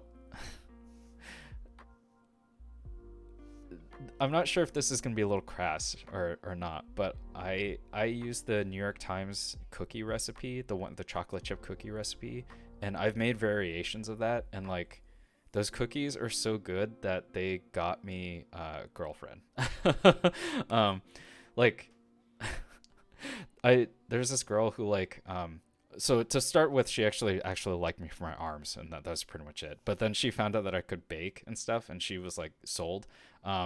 I gave her extra cookies to take on a trip. No, this is a long time ago, and also that person's super toxic, so I'm glad that relationship ended. Turns out she's a literal Nazi. I'm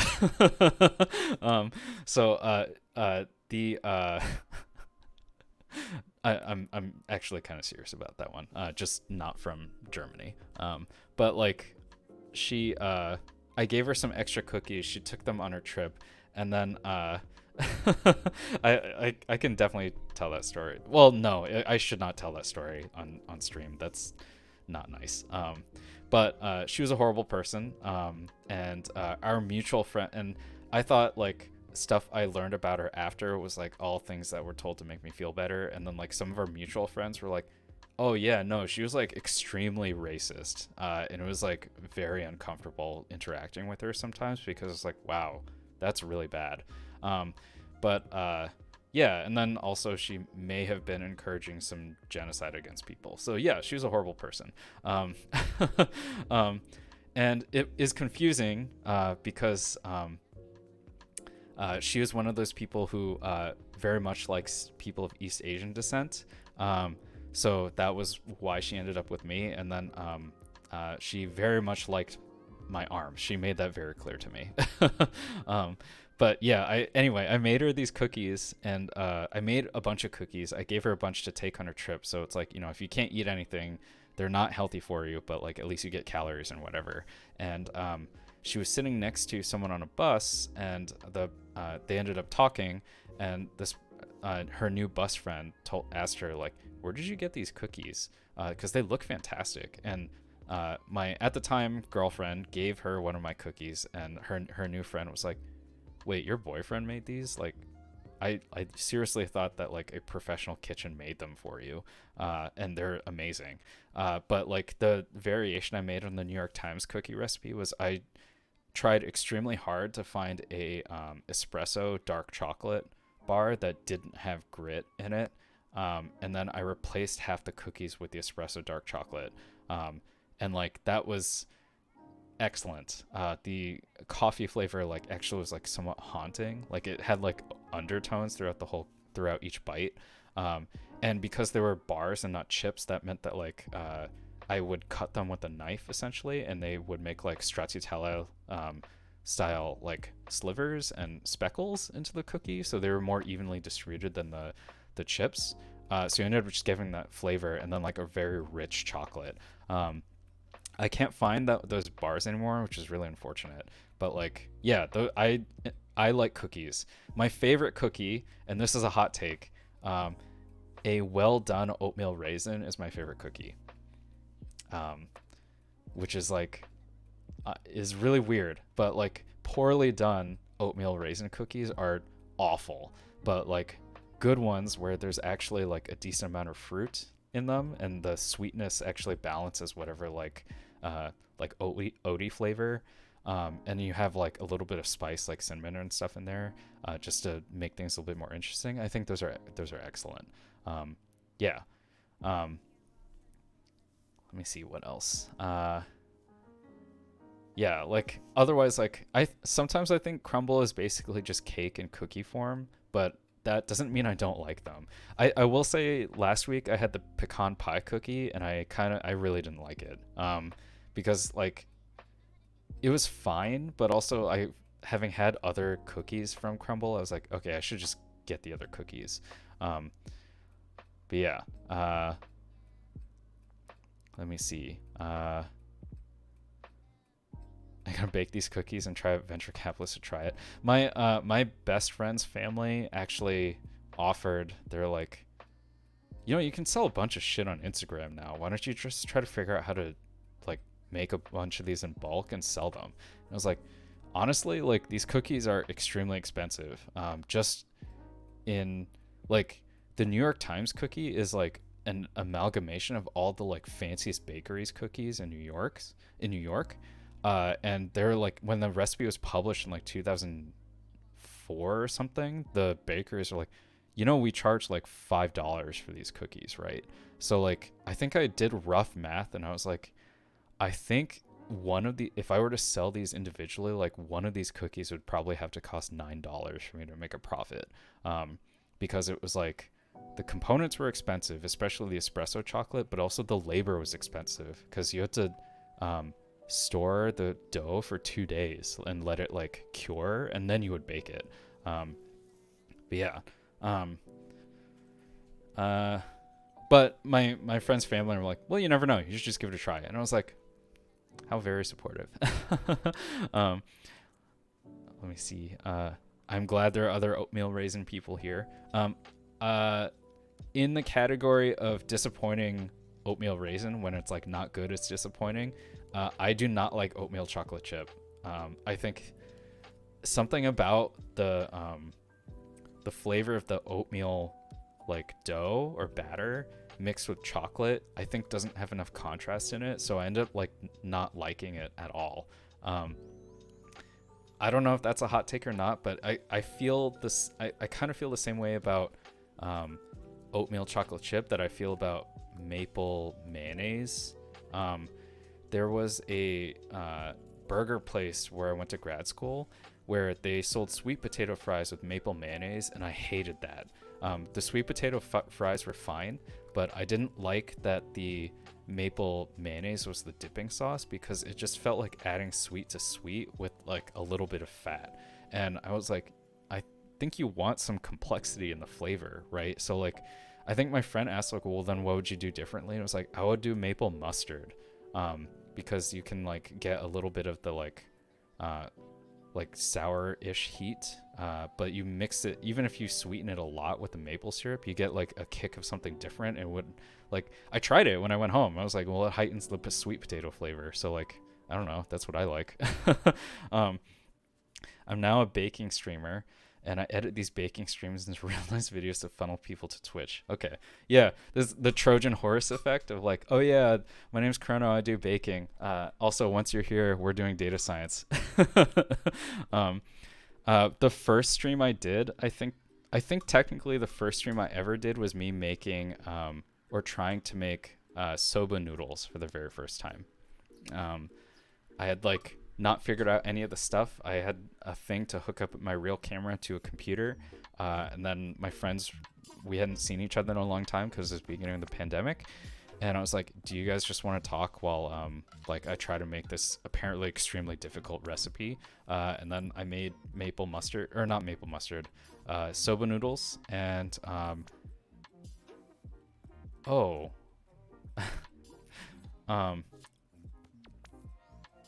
wow, I just had a moment of realization that that was the day I made my sourdough starter. That stream, actually. Wow. Sorry, I'm just getting a little emotional about it. I just told someone, because like I baked some sourdough. Let me see if I can find the picture.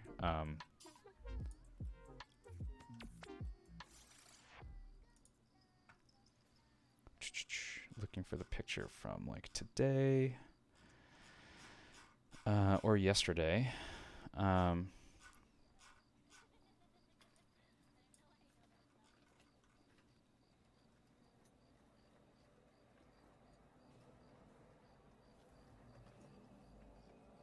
will find it, I promise.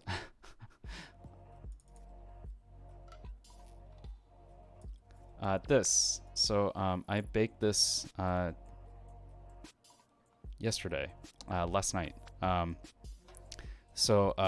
I'm having a moment now because someone asked like, oh, is it your own starter?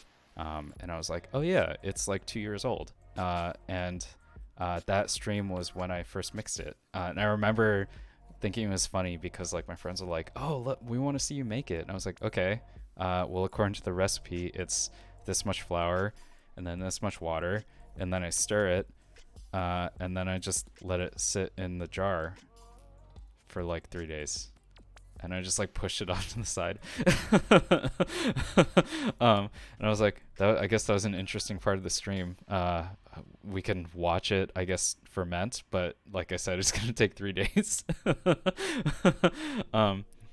But yeah,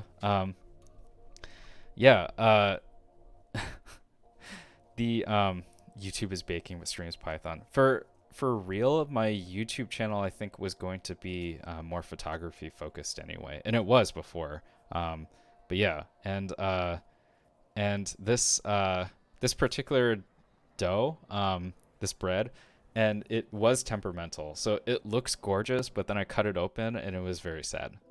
The inside doesn't have the whole texture. It's very solid. And despite the fact that I let it rest for like 12 hours, when I cut it open, it was still somewhat like damp. And a touch gummy. So that meant to me that like it wasn't done resting, which is shocking. So it tasted fine. I cut a slice and then put some butter and salt on it, and then later on I cut a slice and then I put butter, salt, and a little jam on it.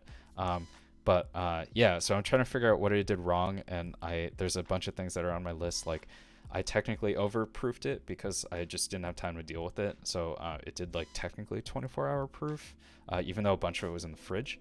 The other things I did, I used the King Arthur baking recipe, and I used their bread flour instead of all-purpose flour because I was like, why am I using all-purpose flour? Like, I want the extra structure, so I should use the bread flour. And like, don't doubt King Arthur baking on their own recipe. I think because their flour that they recommend, their all-purpose flour, like has a lot of gluten in it already. So like when I used when I used their bread flour, it was like extra gluten, and I think it just like messed everything up. So yeah, like after I ate some today, I debated just throwing it out and then remaking it, because it was like, okay, I can cut this into slices and freeze it and keep eating it over time, which is what I did with the last one. Or I can throw it out and like I just wasted a bunch of labor and like maybe like $5 of flour. So I don't know. I'm still on the fence about it. It does taste really good, frankly. So like I'll probably just freeze it and eat it. Yeah. It's a really good vessel for butter and jam. And in the past, what I like to do was I had a spicy jam. That stuff is awesome. Like a little bit of Irish butter, and then or like European style butter, which has a little tartness to it, and then adding this like spicy jam on top. And so it's kind of weird because the tart butter with tart bread maybe not necessary, but like the spicy jam is totally awesome. But yeah, elevation definitely affects all cooking, it turns out. So pressure cookers are slightly more useful at high elevation because you can possibly use normal like sea level recipes and instructions. So elevation definitely affects stuff. Yeah, I think, what is the boiling point at Colorado? I think the boiling point at Colorado is actually like 200 instead of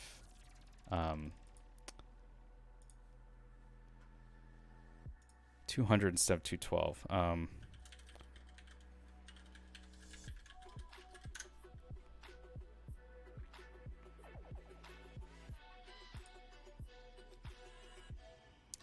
Say Denver's up 5. Hey. I can't believe how lucky of a guess that was. Wow. Also, this is like kind of important if you're camping, especially in Utah.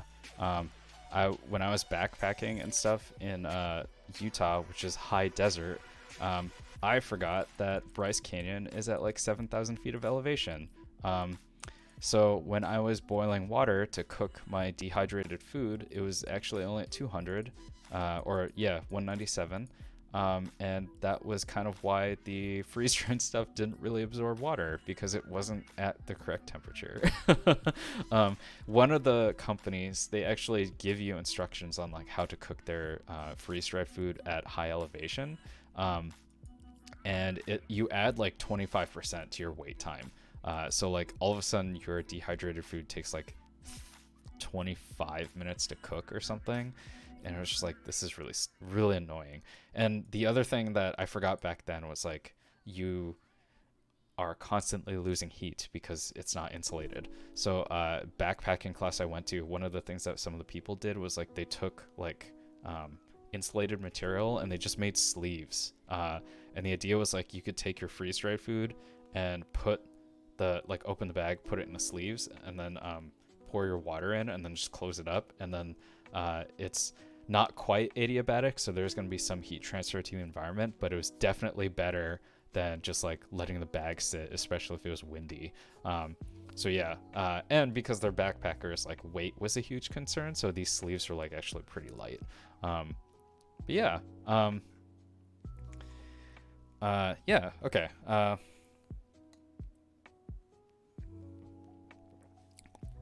Let's see. We should probably let's finish with this this one photo data metadata thing, and then let's find someone to raid. And also, like, if anyone knows, like, has recommendations on who to raid, I always have trouble at this point, especially looking at software people as to like who are awake and what are they working on. So I'm always looking for people to try to raid with, or raid in general. Or we could just find some VTubers and see what they're up to. I'm totally fine with that as well. Let's see. But before that, let's say credits.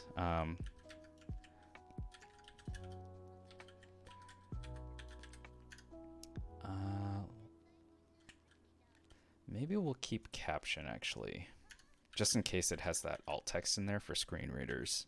It probably doesn't, but you know, my conscience rests easier knowing that we didn't possibly just exclude a bunch of people from like understanding what's in these pictures. Credits, promo title, we don't need that. Title, we don't need that. Even file name, we could probably just do. Actually, no, let's just leave the file name. Like, the title of the photo doesn't really matter, right? Because we have the recipe title in the head, so that's fine. We can drop that. That is extra redundant. We don't need the orientation. I'm not really sure why that's in there. Maybe it's useful for whatever web apps and stuff, but like I don't think that's necessary. And also not restrict cropping. Like that's we're not building like a web app sort of or full on like web app thing. So knowing whether or not to restrict cropping is probably not going to help us. Okay, so that describes that, and then we can also do the same thing for tag.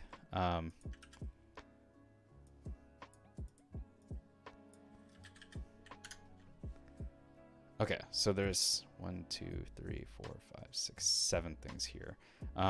However, this could actually be nested. Let me see. I'll turn this into a markdown cell, and then I'll start writing.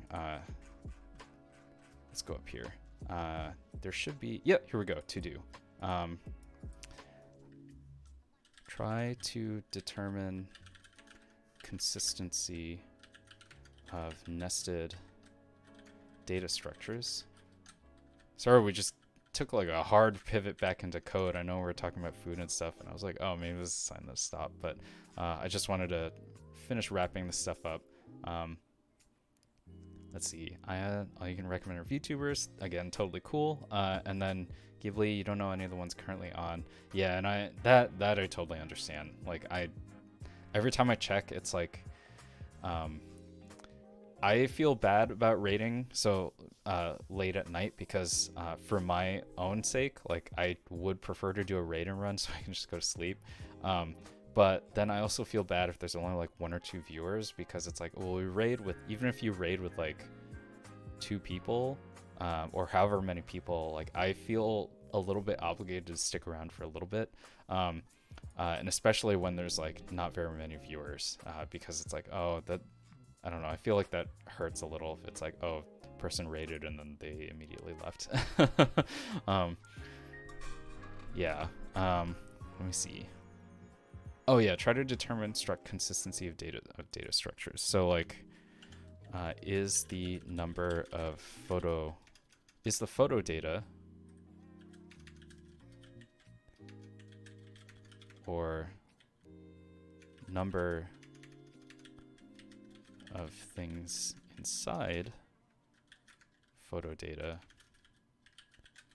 the same from record to record? What about for tag? And then for ingredients, that should obviously not be a surprise that things can be different from recipe to recipe for the number of ingredients, but tag is definitely a concern, because like this one, let's pick a random one. So let's do 100. Whoops.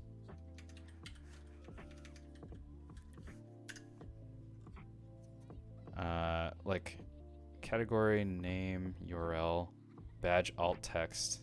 That's actually important. Badge file name, badge ID. Okay. What about like 10?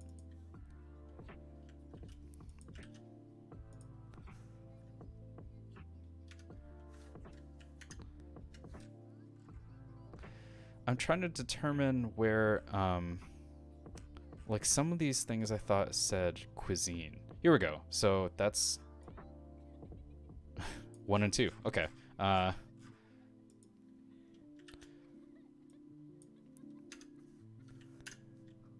Category cuisine. Okay. So like, we have to determine how many categories there are.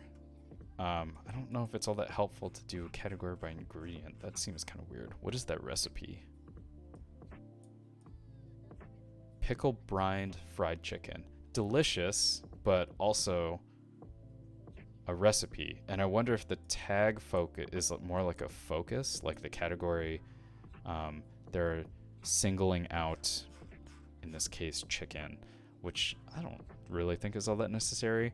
But like it would have been nice if they like just kept like these consistent from thing to thing. So like if there's a category for ingredient, even if there's like another dictionary in here that was like, okay, well then now there's a thing for type and cuisine inside the category. So you have like multi types of classification. And like I think this is coming back to me. I think when I did the data scrape, part of the reason why I only have like 20,000 recipes is I excluded anything that didn't actually have a cuisine tag, because like this, for my purposes, these 3 recipes are unlabeled, because I can't use these things. Arguably, like champagne might be French, but if it's just incorporating an ingredient, then it's not really a French dish. It's just like using champagne to do something. Could even be making Bellini. Yeah, so interesting.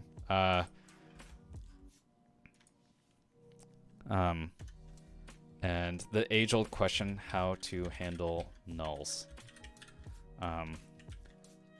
And this would be in author, tag,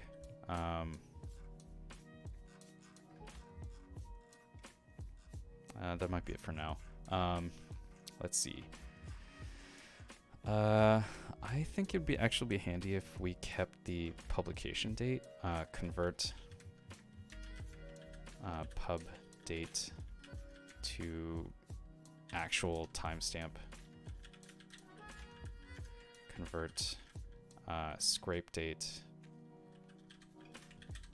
to actual timestamp. Append new columns for relevant nested structures. Determine actual types of ingredient. Ingredients. Prep steps. I think that works. Maybe just those 2 and prep steps.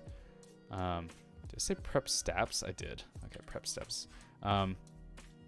Yeah, so also would have to unfold photo data.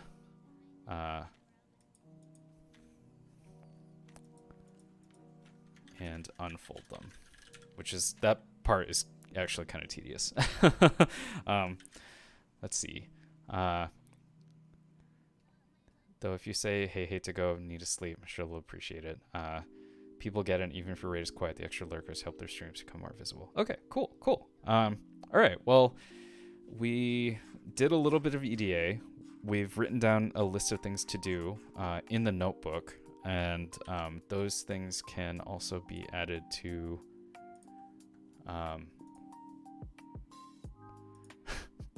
I just had a stupid thought, like, oh, high altitude cooking, is that like the foodie version of Mile High Club search?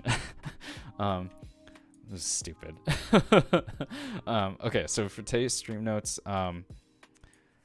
check notebook, EDA, EDA's to-do list, which does have quite a bit of work to do.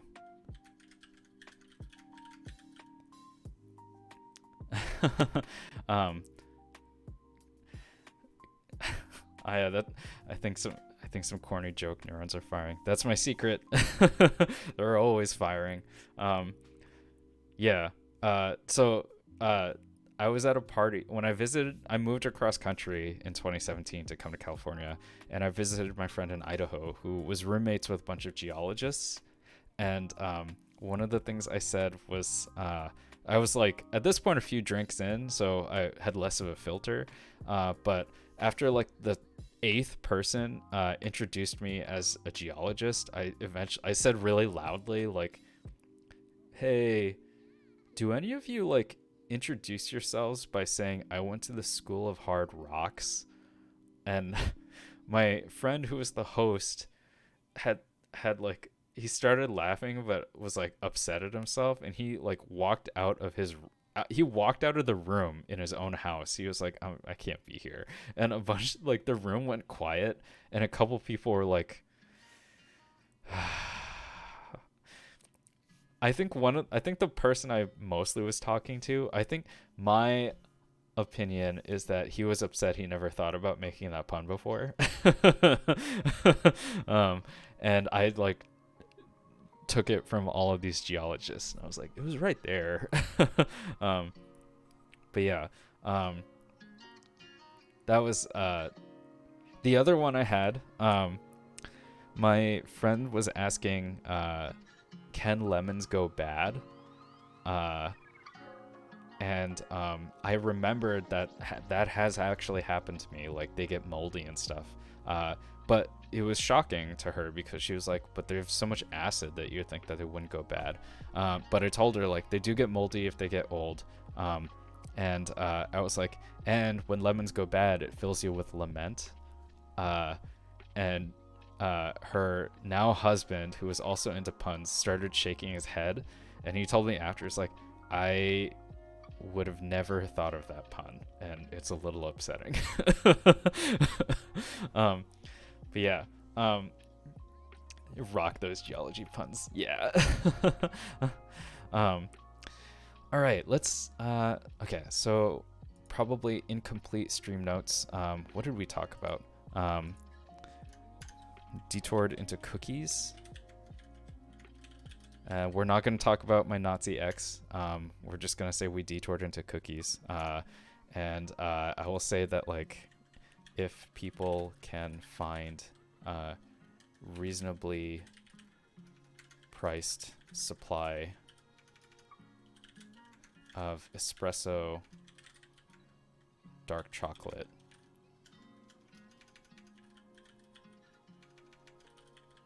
that doesn't have grit. That reminds me, now that we're talking about candy, Aya, Royce is amazing. I love Royce. I think I saw you and Yuzu talking about the Sakura fromage chocolate, and I just bought some, and it is probably my favorite thing.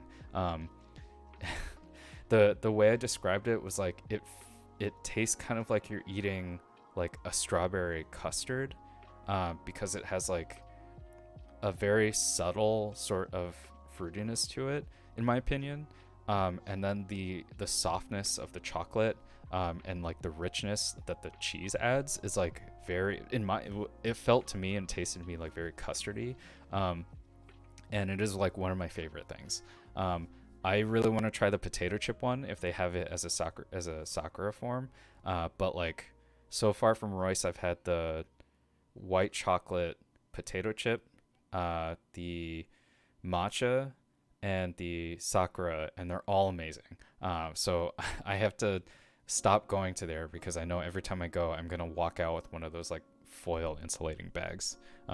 For people who've never been to Royce, their specialty is their chocolate. The fat in it isn't from cacao butter, it's from, or cocoa butter, it's from cream.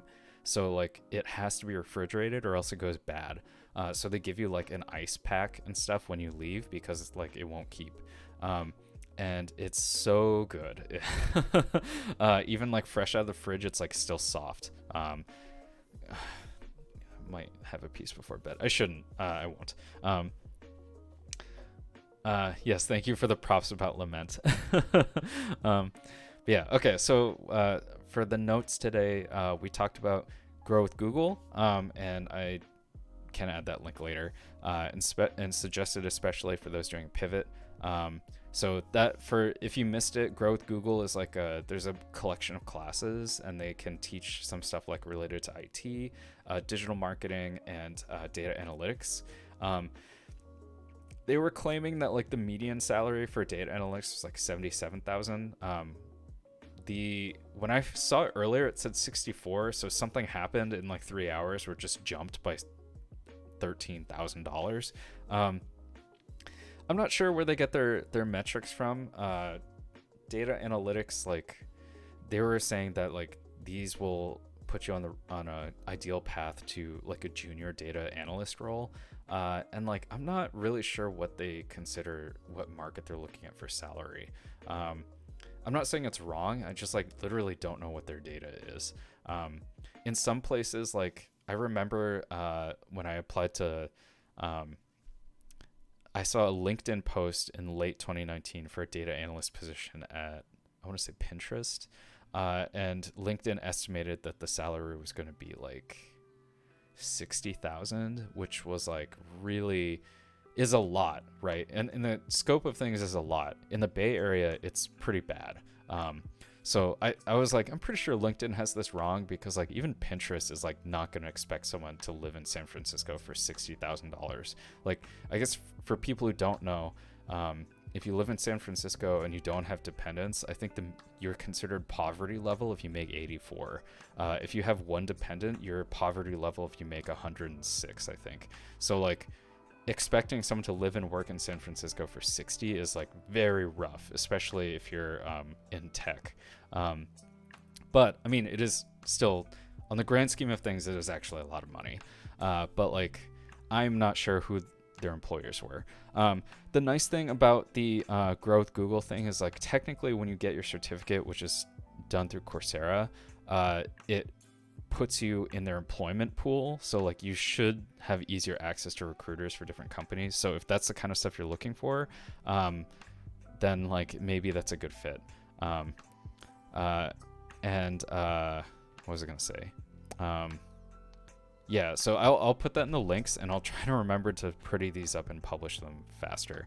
The other thing with Grow with Google is like Space, I think, was talking about this, but like they actually pair with some companies that require like background checks and stuff. So if you're interested in doing something like government or defense contracting that might need a background check, like having that certification might help you. And like if you already have the background check, it would be easier to do a little bit of change. Yeah, and if I find other stuff, then like I'll gladly share it. In my like career resources link and helpful stuff on my website, there's other things like there's free code camp and stuff. I honestly haven't tried free code camp yet. I looked at their curriculum and I really like it, especially when it's free, right? Like it seemed very practical. I was like, the structure of it is better than like trying to read a bunch of Medium posts and stuff. So like, I was like, that's fine. I think people talked about 100 devs, like Leon says, like, don't pay for stuff, like just go study. And I kind of agree. Like if there's places that are like charging you to teach you some programming stuff, like especially remote, and if they're not really telling you what the curriculum is, like I know I went to a boot camp, but like part of it was because it forced me to go study, but there's definitely things that like you can kind of learn by yourself. use it a bit in 100 devs and it's pretty nice. Bit handle, it feels like a comfy place to be in. Oh, this is a free code camp. I think I only looked at their data science and data analytics pathway. And even then I only looked at the subjects for each section, but like just the way that they broke things up, I was like, this makes sense to me. And like, I mean, theoretically, if you just want to do data science stuff, and you know you're going to a place that basically is just do data frames and visualizations, like I think you can actually just do the scikit-learn tutorial stuff, because they have like use cases and like things that are really supposed to guide you through the whole API. So like even that is like maybe worth it. Unfortunately, you just don't get a certificate. So the Grow with Google stuff, I like that as an option, because if you're one of the people that's paying for Coursera Pro or whatever the annual thing is, that like I think it's expensive technically. Like I think it's $450 for the year, but you get like, it's possible for you to get access to like 90 something % of their certifications. And one of the things I was going to look at was like, do the Grow with Google things count in that 90%? Because like if someone is paying for your Coursera like Pro annual thing, then like go do the Grow with Google thing, because it's like, it gives you, basically you're going for free to take some classes that are probably more useful than a number of things, and you get access to an employment pool. Yeah, and they may have, actually, let's look it up.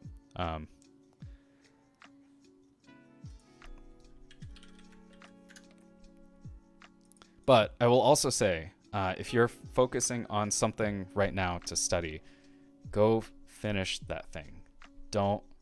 It is really, I never succeeded learning Python and stuff by myself, because I kept stopping and starting different things, and it was just not helpful. So if you're on track for something else, then like finish that out before you rotate to another thing. That is my very strong recommendation. There may not be periods where you can do that professionally, like when you start working at places, but like if you're able to do that, like I feel like it provides for a better experience overall. 66 was their overall, but like UX design's actually pretty cool. I thought they had a front-end web dev one too, but like maybe that's the closest is the UX design. But yeah, like these are all the stats that they're telling you. And then, like I said, everything is actually done in Coursera. They've got all the UX is 92,000. All right, well, that's interesting. Check this stuff out if you really want to. If you don't, that's cool. But I think it may be a bit helpful. But yeah. So I'll add that to the post. What else is in here? So we detoured into cookies. We detoured into donuts. Or actually, we detoured into treats, let's say. So we talked about cookies.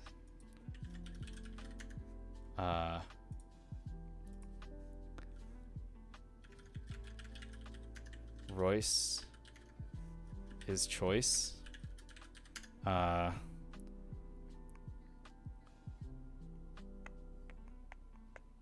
Crumble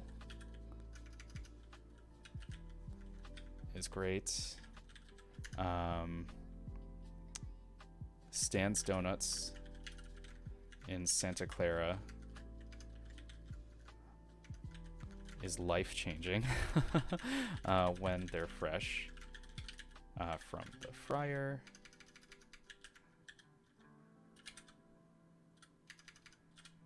And oatmeal raisin is the one true king.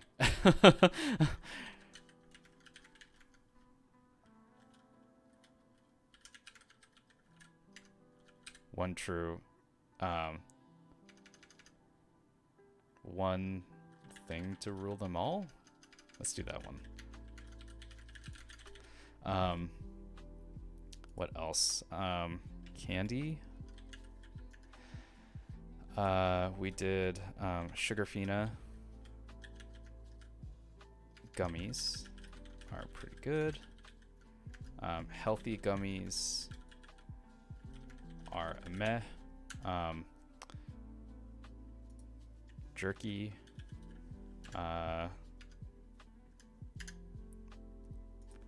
Costco has stick jerky with green cap tubes, I believe. They also have a Korean flavor one.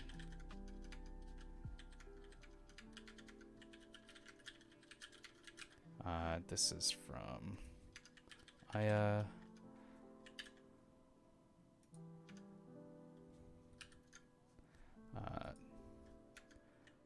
Healthy gummier. Healthy gummies. This is from Errand. Oatmeal raisin. So this is gonna be Ghibli and Errand, or Ghibli, Errand, Chrono. Let's see.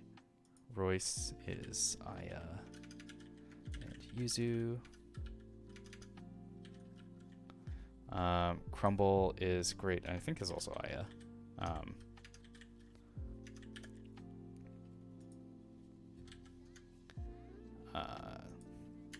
Right, soup dumplings.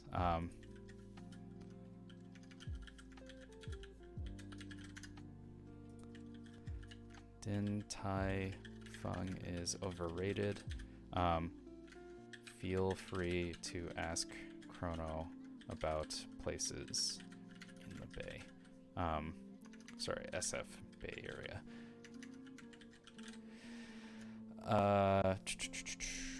What other treats did we do? Oh no. Whiskey. Yes, with an E. Chrono had Basil Hayden's today, which was very good.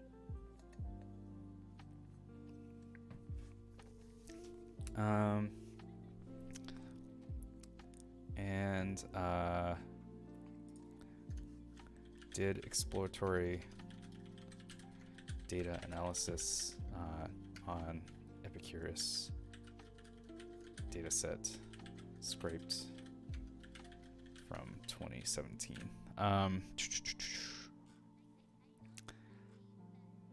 What else did we talk about today? Game controllers. And I guess that also counts as treats. Games and game controllers, including dice. I think that's right? Yeah. We'll leave it like that. And then I actually just realized I didn't fully mute. I am in my background. I have Monsta, who is a VTuber. I have her stream on. I think she's very funny, and I think she's still streaming. Which I think she has termed these hours the beginning of the no hours. Because like I told myself I wouldn't stream till 2, and it's 1:44. Yeah. Okay, so to do, most of these are from last time actually. So if we look at the 18th, update Twitch with first, update notes on people in chat, and those are my private notes. So I tried to keep track on like who says what, so I can follow up on whatever projects they're doing. I've been doing maybe a worse job at that, and I feel very bad about it. And I do these things not to like with Aya, I don't try to gaslight people. I just want to see like, okay, what are you working on? What are you studying? And is there any way I can help? And do you have any victories that you want to share? Because like sometimes you're just like, hey, I did something cool and I don't know who to tell. And like, frankly, just tell me. I want to know what you're up to. And even if you get like, frankly, what you think is minor, is like, hey, you learned something, you know? So that's cool. Yeah, someone sent me their, what was it? They went through like a pretty painful process of like converting package management from Debian into Fedora, which is like two flavors of Linux. And then they found out the hard way that, you know, if you just read the manual, there's like an easy way to do everything. And they didn't get there until like after spending hours doing it. And it's like, you know, you learned a lot in roughing it out. So like that's cool. And you wrote a blog post about it. So like that is like worthwhile stuff to know. And like sometimes maybe you didn't read the manual before because you just felt burned on different documentation. I still personally feel burned by stats models documentation. I think is like some of the worst text I've ever seen. And I think frankly that you cannot learn how to use that with just by itself. Unlike say scikit-learn or NumPy, right? Or even just pandas, pandas counts, and also Python. Like Python, you could theoretically go through their tutorial and like learn how it works, but it's like, that's like learning how a Swiss Army knife works, right? Like what is the exact purpose you're trying to do this for? So like learning general Python approaches to things like maybe isn't the thing you want to do when you're trying to do data science.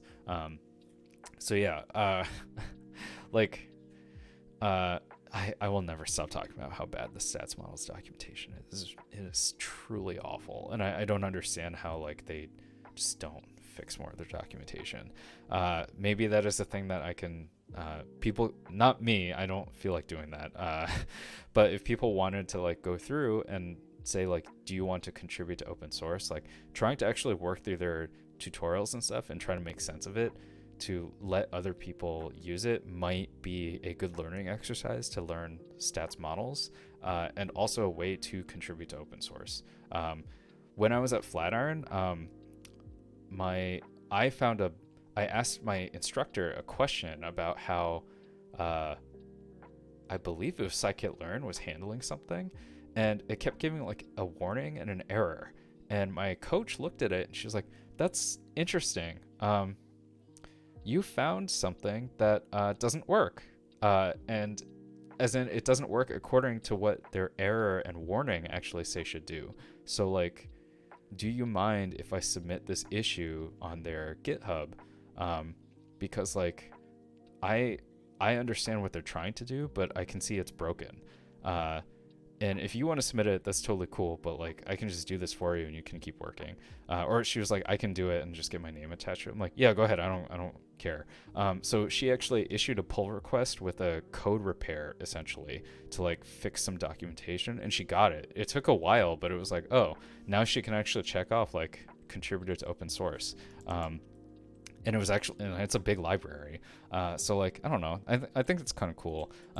I take back, like, maybe I actually think it'd be kind of cool to like help out stats models people, because like there are more people trying to do stats inside Python. Yeah, all right, so long ramble. Yeah, okay, so this is from last time, and that was all about the to do, I guess we can say consider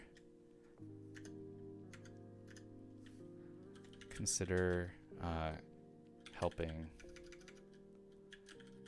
stats helping stats models documentation.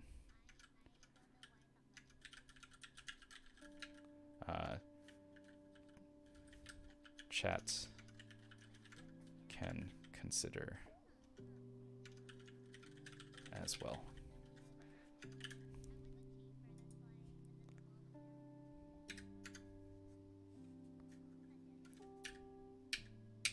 Cool. My keyboard is definitely not cooperating.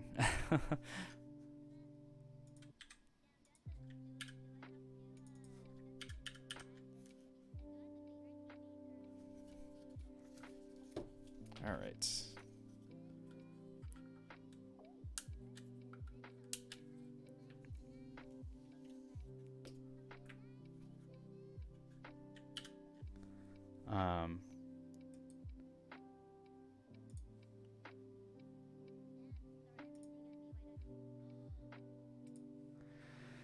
Okay, so what else do we got? I think that covers all this stuff. No, actually, we did this for a long time.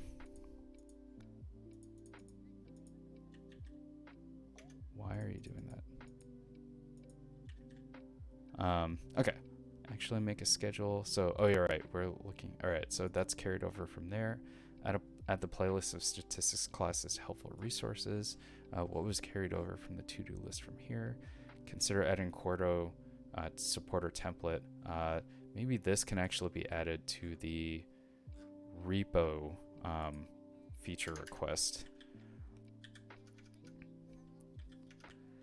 Add to repo feature requests.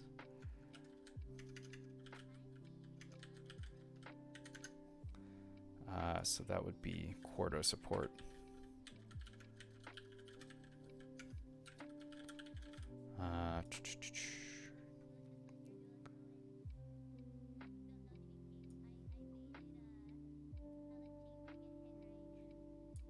Well, okay, these I can keep in here.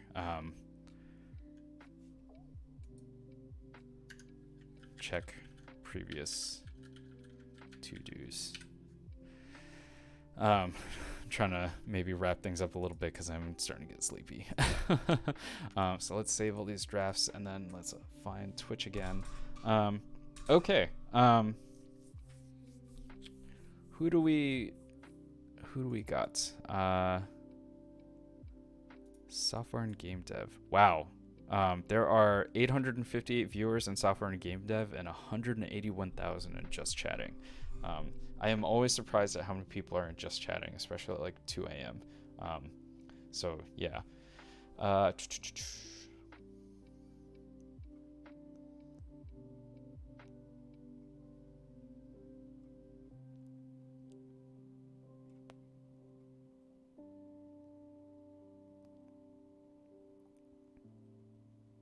Yeah, this is the worst. Especially this late at night. It's just like, oh, who do we go to?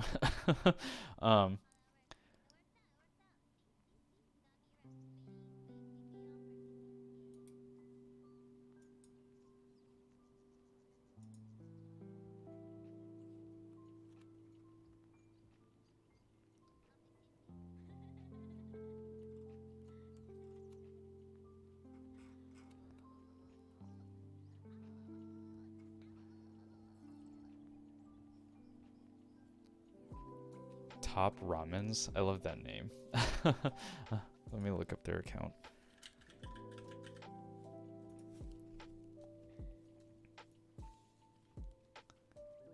Wow, 30,000 followers. Maybe one day. Gamer, chemist, and author. I'm waiting for the ad to finish. I thought about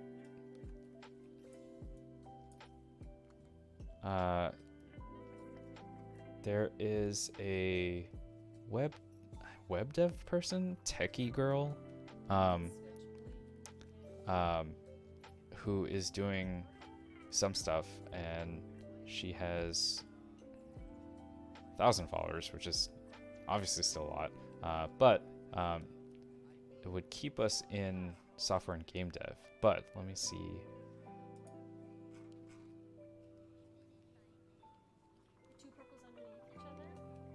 Oh my gosh, Top Ramens is just looking at food right now.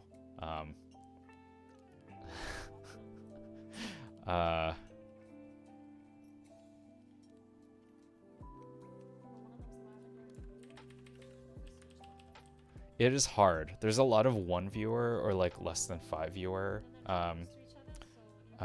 accounts for software and game dev, and like obviously I'm included in that category, which is fine.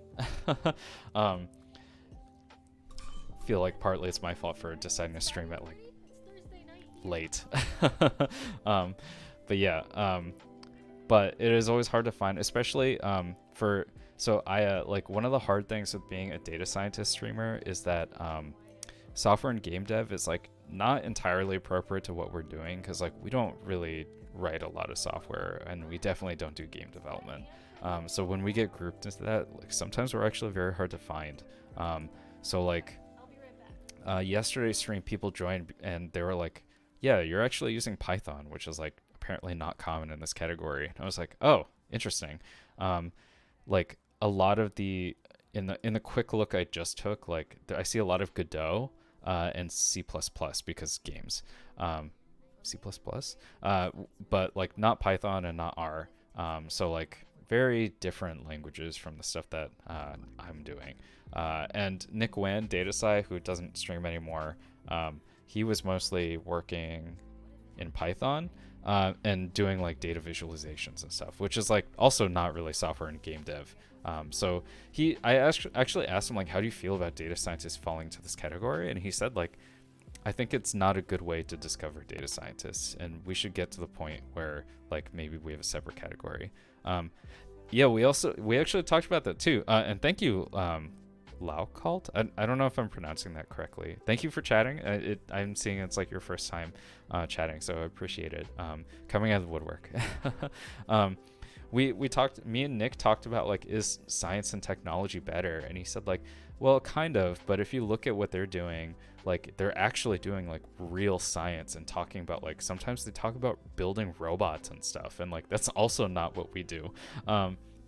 So I think he would kind of flip between the two categories. Like sometimes he'd do software and game dev and sometimes science and technology, but it's like, man, it's like, yeah, it's kind of, how do we fit in? How do we find our niche is too nichey and not the philosopher. Let's see. The reason just chatting so many people is because you kind of just throw yourself in there because the viewership is better. Oh, yeah. Oh, yeah. That's why, like, Yuzu was saying earlier, like, Paper Mario, she leaves as just chatting because the Paper Mario category is, like, bad. Thanks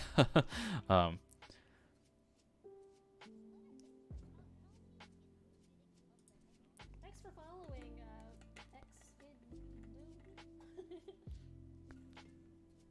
Feel free to correct me with that pronunciation. What are you drinking this morning? Right, it's not time for coffee yet, because it's not that kind of morning. Let me see. I'm still trying to decide either Top Ramens, who's looking at food, or Techie Girl, who is currently actually a surprising number of people watching her stream, but I can't hear her. What is it? It is a Sauvignon Blanc from the Marlborough. Now I can hear her. She's actually having wine, so that's nice. It was on sale, like 50% off. And I was like, why is it so cheap? Yeah, actually, hopefully Techie Girl turns out to be a cool person. I think we're gonna raid her just to stay in the category. It's like, is it that obvious? Oh, Yuzu, thank you. I'm glad you and I like came in on the stream. Cause yeah, you VTubers are like part of the reason why or actually maybe the main reason why I ended up getting back into streaming, because I didn't know if I wanted to do this still. That was why I had so much time where I wasn't streaming. But yeah, I appreciate when like cool VTubers come in and watch the stream. Sasku and Scorpion came in before, and it was like, oh crap. Yeah, of course. I did put we talked about controllers. Yeah. Yeah, okay, so let's raid Techie Girl, and also like thank you Aaron and Ghibli for being here as usual. And Laukalt, and also new people in general who are talking. Like, it is really cool as like obviously as a new streamer that like it's really interesting to like kind of see that people actually want to hear what I'm talking about. But yeah, all right, let's put the raid command in before I get more emotional again where I think about sourdough. And then we will kind of wrap things up here. I'm thinking about sourdough. Okay, the only thing is I can't think about, damn it, now I'm thinking about it. I can't think about Grave of the Fireflies because I'll start crying. And now I'm thinking about it, I'm like, oh crap. Okay, get my mind off of Grave of the Fireflies. Yeah, for real. I don't know if y'all have seen that movie. It is like the saddest movie I've ever seen. And like, I was at the gym one time and there's a podcast that started talking about it, and like, I almost like dropped the bar on myself because I was crying. It was so bad. I was like, oh my God. No, I don't want that to happen. I don't want to get like turn into an emotional mess. I don't know how good the waterproofing is on my maple desk. But yeah. Okay. So that being said, let me see. Tomorrow is Friday. I don't know if I'll stream tomorrow. I really want to watch Everything Everywhere. It's like super high on my to watch list. But I tried to go see it in the movies or in the theaters. But yeah, okay. So actually, I'll add that to the notes after the switch. But 6 seconds. So it was nice to see you. Maybe see you tomorrow. We'll see.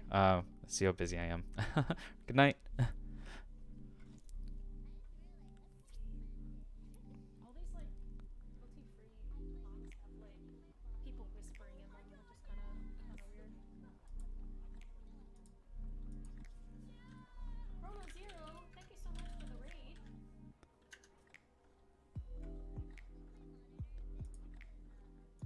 Chrono Zero, what were you working on? Okay? So my shout out bot is busted for some reason. It was working earlier. Oh, now it's working. Okay.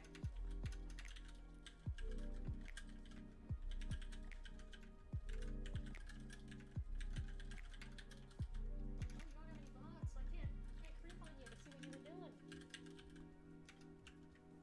What were you working on today? Waiting, Aya, hello, welcome. I was doing some exploratory data analysis in Python inside a Jupyter notebook. Very cool. I have heard of Jupyter notebooks, but I don't do data, so I don't really know.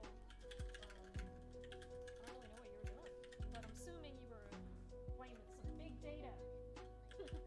Big data trademark. Welcome, readers.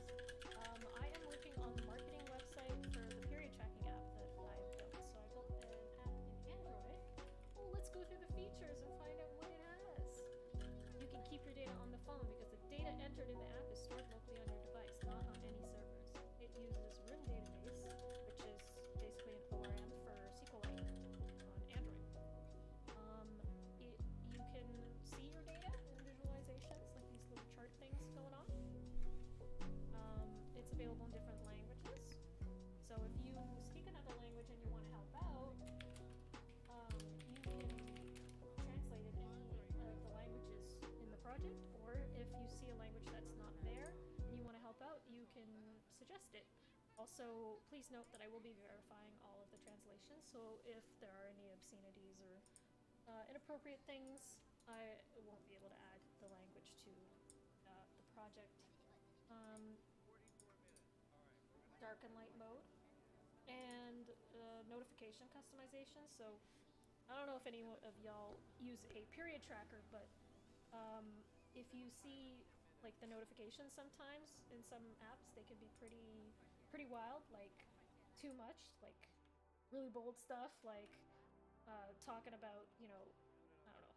Maybe you have your phone out, maybe you show your phone in a screen share because you work in tech or something, and you're just doing a demo or whatever, and maybe you don't want, like, you might have tender breasts today to show up on your screen notifications when you're in the middle of demoing or something, right? And like some other notifications are pretty wild. So there's the option to customize the notification text to make it more discreet if you wanted to. And this image doesn't really show that very well, but the default one is your period is coming up in 7 days, and then here is like, prepare the guest suite for Aunt Flo, because that's fun.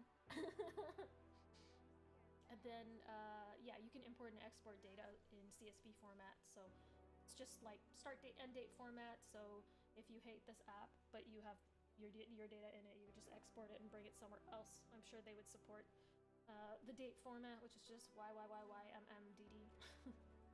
But yeah, that's that. I could show you the app real for real.